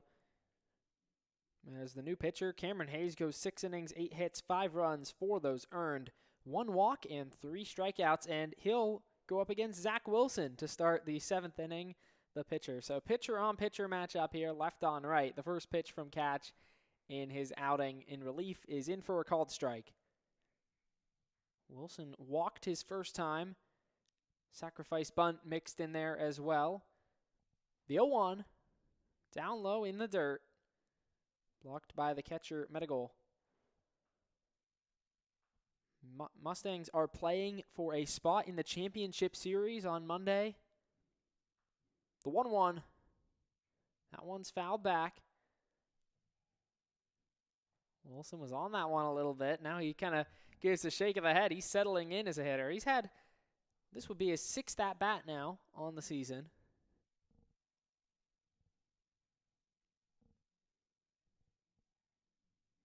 Wilson steps back in. The 1-2 pitch. Down low, taken for ball 2. Hanging in there. He's been able to tough out some good at-bats tonight. Obviously, he's reached on the walk. No hits for him just yet. 2-2. That one is shot through the left side and caught. Out to his right, it was the first baseman, Tommaso Floro, who snags the line drive and hit that one hard, but just right at somebody for the first out. Can't believe his luck. So now it's Ryan Doherty. He led off the last inning with a single. Mustangs brought 9 to the plate in that inning, 10-man order. So just one off of batting through. First pitch to Doherty is way wide for ball 1.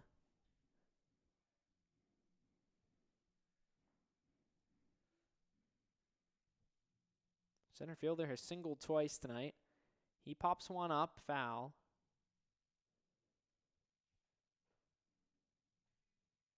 That'll make it a 1-1 count with one away. Lavrich on deck behind him will hit next. Doherty trying to reach for the 3rd time tonight. Here's the 1-1. He swings and misses. Couldn't catch up to the hard fastball from the lefty catch. We talked about this the last time that we saw Catch pitch, but he really hides that ball for a long time with that left-handed windup. 1-2. Breaking ball outside. Evens the count at 2-2.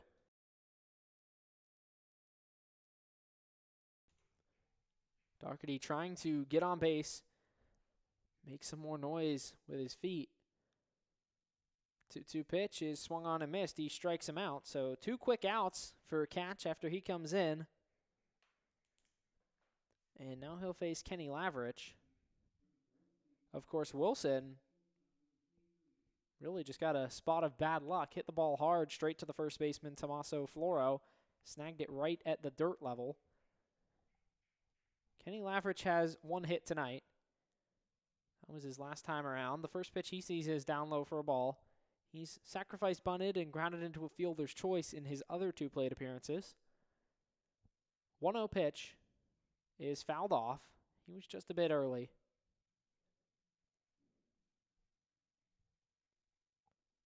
Pirates getting underway in just under an hour. So you can tune into a bit of Mustangs baseball and then switch right over to the Buccos. They're on the West Coast swing. 3 against LA, 3 against San Diego. The 1-1 is driven out to right field. That one is back toward the wall, foul.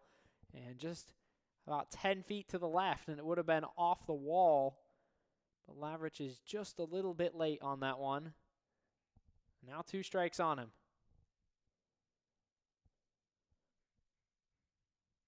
1-2 pitch. He holds back, thought about it, and checked down to first. No, he didn't. Didn't even look really close. But appeal from the home plate umpire. 2-2 count.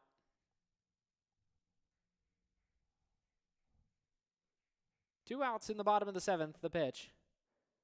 And he takes strike 3 called, and the inning is over. So the Mustangs still lead this one 5-0 through 7 innings on the Mustangs Baseball Network.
Walker Cunningham back out for his 8th inning of work. Chris Mullins will start things off for the Bulldogs against Cunningham. Pitcher has not allowed a run through 7 innings of work, and he set down 10 straight hitters, so pitching hotter than ever. Designated hitter is 0 for 2 tonight. The first pitch to him is to the left side, and Lavrich gets onto it. Gloves, throws onto first, and just can't quite get it there in time. So leadoff infield single for Chris Mullins. He legs one out. The designated hitter is aboard for the first time tonight. And a leadoff base runner to deal with for Walker Cunningham. Remember, the first 2 runners of this game both reached base, and it was second and third with nobody out before Cunningham delivered 2 straight strikeouts and then an infield pop-up to get out of that first inning scoreless. He hasn't allowed a run since, and he delivers a strike on the first pitch to Tristan Kensevich. Kensevich, as we mentioned, has been really good in right field tonight. Has made 2 run-saving catches. Would have made this lead even larger. That one is grounded out towards second base. Grable fields that one, throws on to first, and gets the out there. So works as a bit of a sacrifice on the 4-3. Ground ball out and moves the runner up to second base with 1 away. So the Mustangs lead 5-0. Tommaso Floro now. First baseman, doubled his first time through. Runner on second base is Chris Mullins. The 0-0 is down low and past Strideff. Now he's got to get back to that one. The runner moves up to third on the wild pitch. That one was way out in front of the plate. Strideff probably should have had it, but kind of off the top of his glove. That's the 3rd time we've seen that tonight from him. Normally a pretty solid defensive catcher, but of course we've watched John Sharp so much this year, who is outstanding behind the plate. Really, in all aspects, guys have talked about how good of a game he calls. And, of course, that connection with Cunningham is very beneficial as well. That one's outside. So a 2-0 count now to Tommaso Floro. The pitch. Outside, ball 3. Count rolls on. Cunningham down in the count here. He has first base open with 1 away. 3-0. In for a strike. Fastball through the middle of the zone. And, of course, we've seen Gino Mara, the Slippery Rock product, and Zach Strideff kind of meet up as like a personal catcher-pitcher relationship. But Sharp not available tonight. Swing and a miss on a slider. And he gets a nod of approval from Strideff there, does Cunningham. Now the count is full.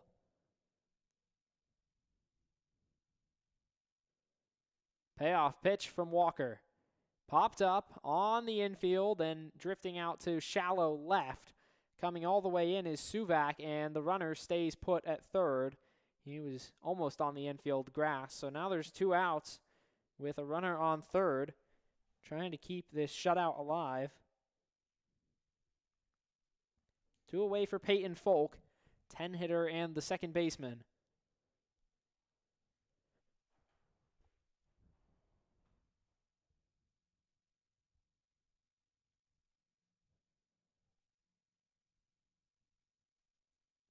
The 0-0 pitch. In for called strike 1.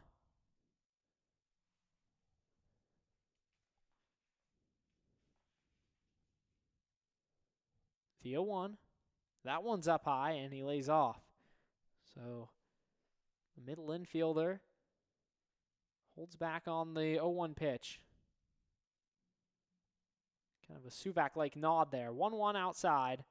Strideff immediately looks down to third base, and you saw Mullins kind of inching out towards home, but that look got him running right on back.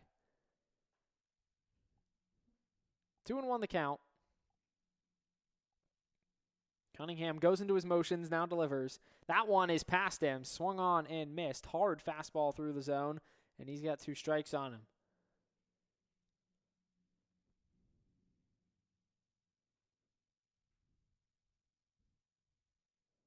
The pitch. Grounded onto third base, and that one kicks foul. Butler touches it just left of the third base bag. Took a big hop off the chalk line. right in front of the third base bag, and luckily it was a Mustangs hop. Folks got some speed. Marco Visi on deck.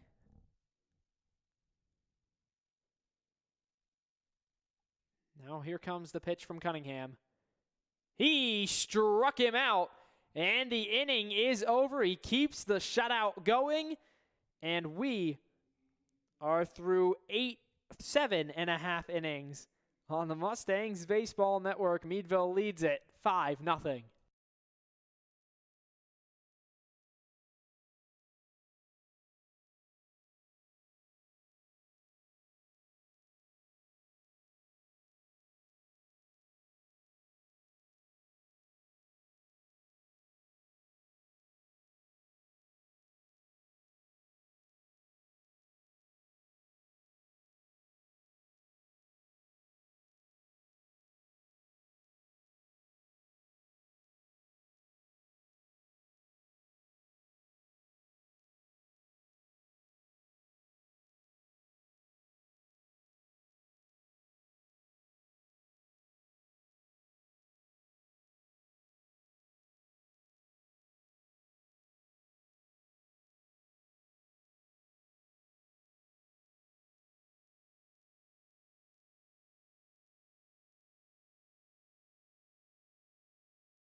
Daniel Luca will get things started against Andrew Catch in the bottom of the 8th inning. The Mustangs still hold a 5-0 lead here against the East Butler Bulldogs. There is an arm going in the bullpen for the Mustangs, and I assume that's probably just precautionary. Walker Cunningham has been excellent. The first pitch to Luco is taken for a called strike one. Luco so far tonight walked, struck out looking, and sacrifice bunted Lavrich over to second his last time around. The 0-1 is up high. So now the count even at 1-1 to the right fielder, looking for his first hit tonight.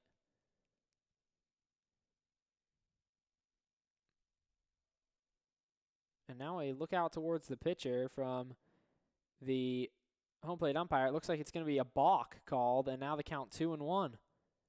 Luco hammers one out to center field, but it's dying quickly, and it's right at Stala, so there's one away quickly. The exit velocity on that one, I would like to know.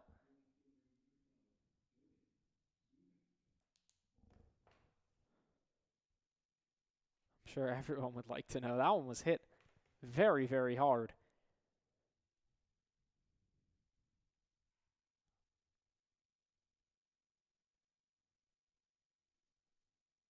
Now Jordan Suvak, he takes one, and he has to get out of the way of that one. He's sliding to his left, almost at his feet. There's a 1-0 count.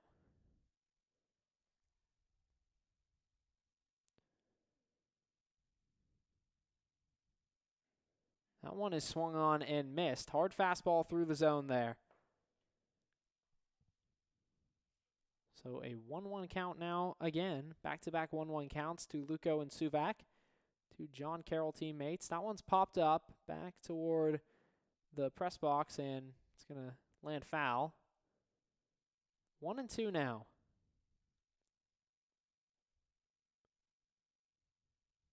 One out in the inning after the hard line out from Luco. That one's outside, and you'll see a lot of the time on those outside pitches how Suvak will kind of step across home plate. He really likes to get his eye on the ball. 2-2 the count, the pitch. Up high, 3-2. So hanging in there.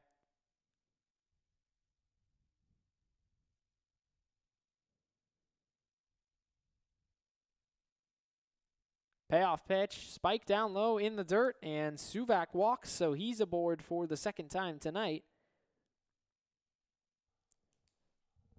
On to first base with one out. And of course, that's just baseball. Luco hits one almost as hard as you can, and he is retired, and then Suvak just has to stand in there, battle out a count, and he's on board. Now Brandon Butler with a runner on. First pitch he sees is swung on and missed. Couldn't catch up to the hard fastball, and Catch throws a hard fastball. Consistently, he's a very good pitcher.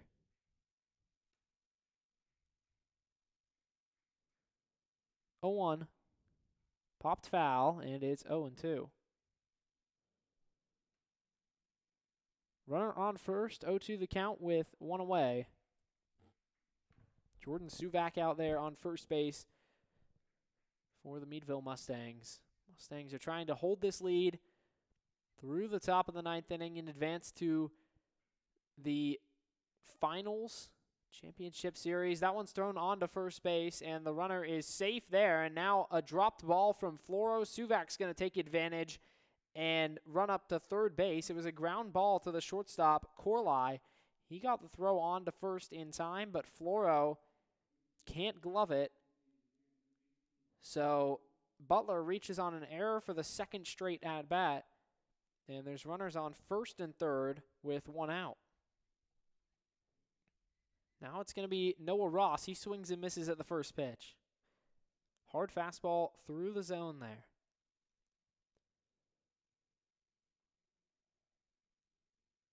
Ross hitting with runners in scoring position. That one is in and out of the glove of the catcher, Meadville. Moving up to second. Butler was taking off on the pitch anyway, but of course no contest to throw down at second. Butler has been very aggressive, as have the Mustangs in general this evening, on the base paths. Now they've got two runners in scoring position with one out and a 1-1 count on Noah Ross. Ross tripled his last time. That one's outside. So ahead in the count now is the hitter Ross. 2-1. Of course, stay locked to the Summer Collegiate League homepage. Pitch delivered outside for ball 3 now, to see who the Mustangs would be playing in the league championship. That game between the Creekside Crocodiles and the Butler Iron Bucks will be taking place tomorrow. 3-1 pitch, up high, ball 4, and the bases are loaded with one away. So Ross walks, second time that he's reached base tonight, and with one out, Zach Strideff comes to the plate. We talked about his clutch factor, of course. Especially in the Rust Belt League, there's no stats that measure clutch. I'm sure in the MLB, actually, I know for a fact in the MLB there are stats that measure that. But Strideff would have a high clutch factor. He hits when the pressure is on. The first pitch he sees is taken for a ball up high, 1-0.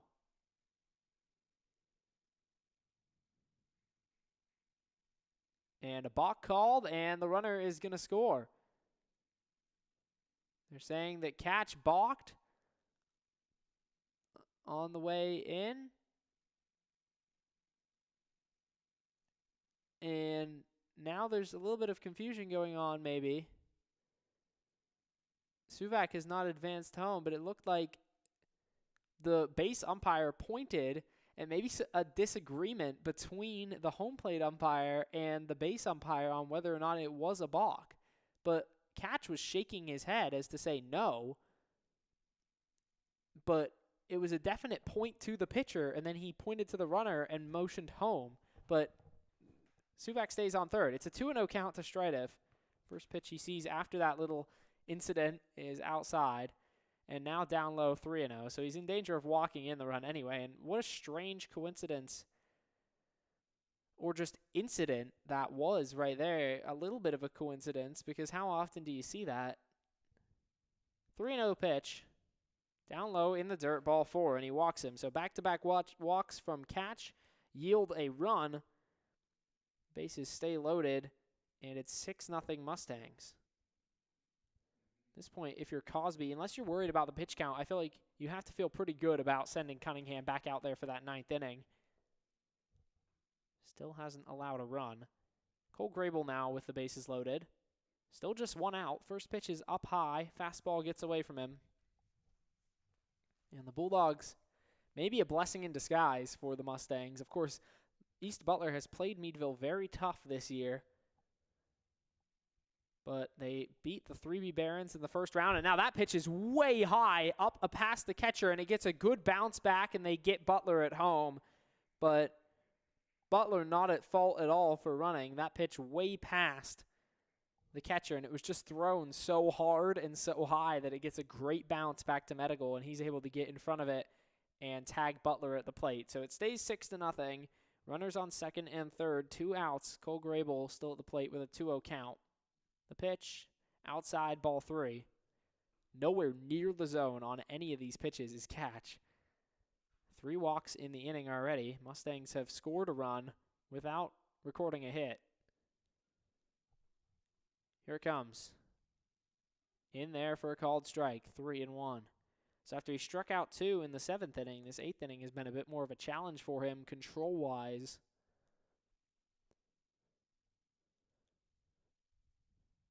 3-1 pitch. Up high, ball 4. So the bases are reloaded. And that goes as the 4th walk of the inning. So really no control whatsoever for catch on the mound right about now. Carson Weibel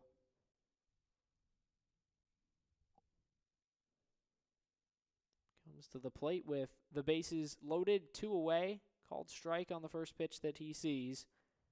Extra hitter singled his first time around, and then he popped up on the infield. He's also hit into a fielder's choice.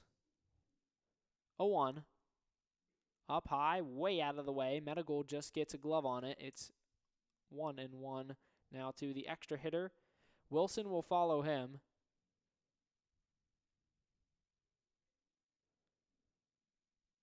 Here's the pitch. Outside. That goes for ball 2. Strideff is on second base. Ross on third. Cole Grable over at first. Here's the pitch. Up high, ball 3. And Catch just can't find the zone for the life of him. He's in danger of walking in a second run. If he does issue the walk to Weibel, that would be his 5th of the inning. Time called now. Weibel steps back in. And now Catch gets his pitch. Here it comes. In for a called strike, and you don't blame him for taking on that one. Full count now to the extra hitter, number 33 at the plate. Catch comes set. The payoff pitch, he strikes him out, and the inning is over. So the Mustangs only plate 1, but they don't record any hits in the inning, so you can't complain too much. Going to the 9th inning, the Mustangs trying to advance to the league championship. We'll be back on the Mustangs Baseball Network.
Mustangs trying to advance to the championship game.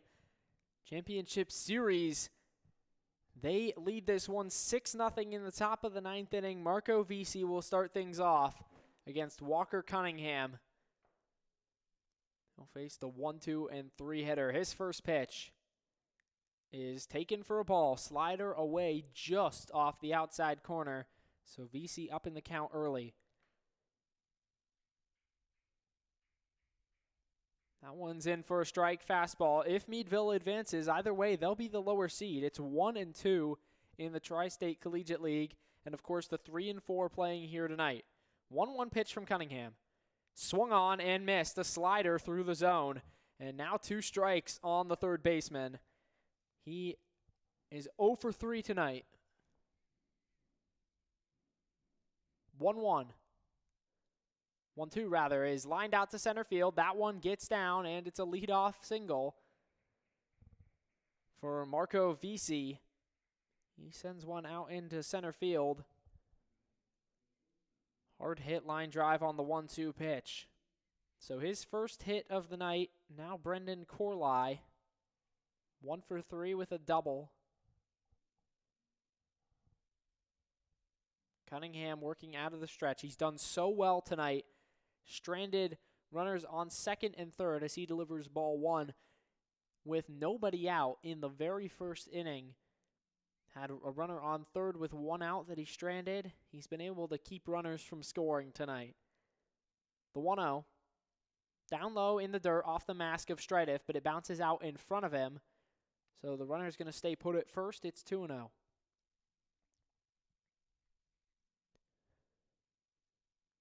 Stridiff seems to be all right. He's going to get down back below the plate. With a 2-0 count, we're going to keep doing this thing.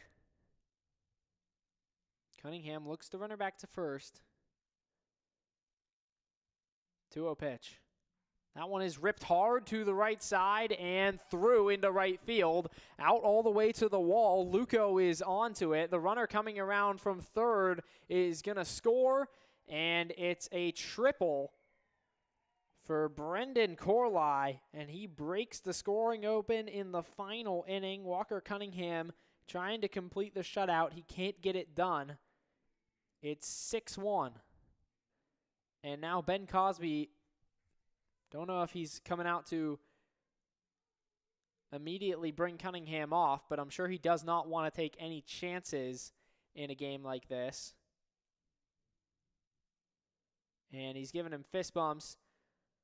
So that looks like it's going to be the end of the road for Cunningham, and it will. New pitcher coming on for the Mustangs in the 9th inning. We'll be back in just a moment.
Jake Slater on to pitch to relieve Walker Cunningham after 8 brilliant innings.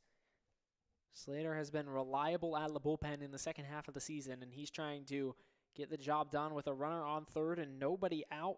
Connor Medical at the plate is 0 for 3 tonight. He takes strike 1. Slater's coming out fresh. He hasn't pitched in over a week. Mustangs trying to hold on here to earn themselves a spot in the league championship series. That one is softly hit onto first base. Over to first is the pitcher, Slater, and he gets the out at first base. Slater falling down on the transition, but he seems to be okay. Another run's going to score on the play.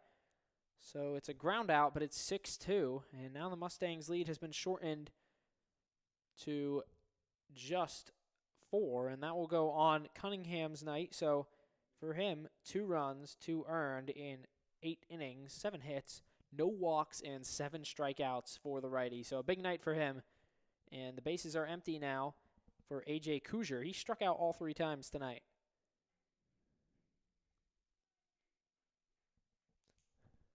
Kuzier trying to continue the rally, bring his team back. That one's popped up on the infield, and Lavrich makes the catch. There's 2 away, so it's the first time that he's put a ball in play tonight, but it's going to go for an out. There's 2 down, and Cooper Stala is the last chance for the East Butler Bulldogs season. It's their inaugural season, and of course, I'm sure if you ask them about going to the division finals and the league semifinals, they would have been more than happy to do so, but they wanted to go all the way tonight, and it looks like the Mustangs might get the better of them.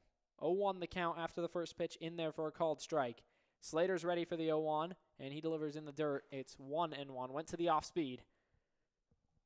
6-2 the lead for the Mustangs. Top of the 9th inning. They're trying to close it out here at Pullman Park in Butler. Game 1 of the championship series would be on Monday. That one's popped up to the right side, onto it, Luco. He makes the catch, and the Mustangs are going to the championship series of the Rust Belt League. They take down the East Butler Bulldogs, and the 3rd place team, who got hot as can be in the second half, ends the Bulldogs season and moves on to the championship game. Last time these 2 teams met, it was a heated finish. And, of course, the Bulldogs pulled that one out 19-18. But tonight, the Mustangs rally to win this one, and they will be back on Monday to try and get that chip in their first year. What a thrill, and what a performance on the mound from Walker Cunningham. He was phenomenal. As we said, 8 innings pitched, just 2 runs allowed on the night, and a big-time win for the Meadville Mustangs. Well, Luke Burgess, thanking you so much for joining us on a fabulous night for baseball. It was beautiful all night long.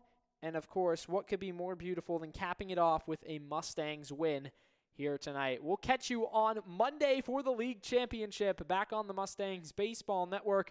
For now, Luke Burgess saying so long, and have a good Friday night and a great weekend.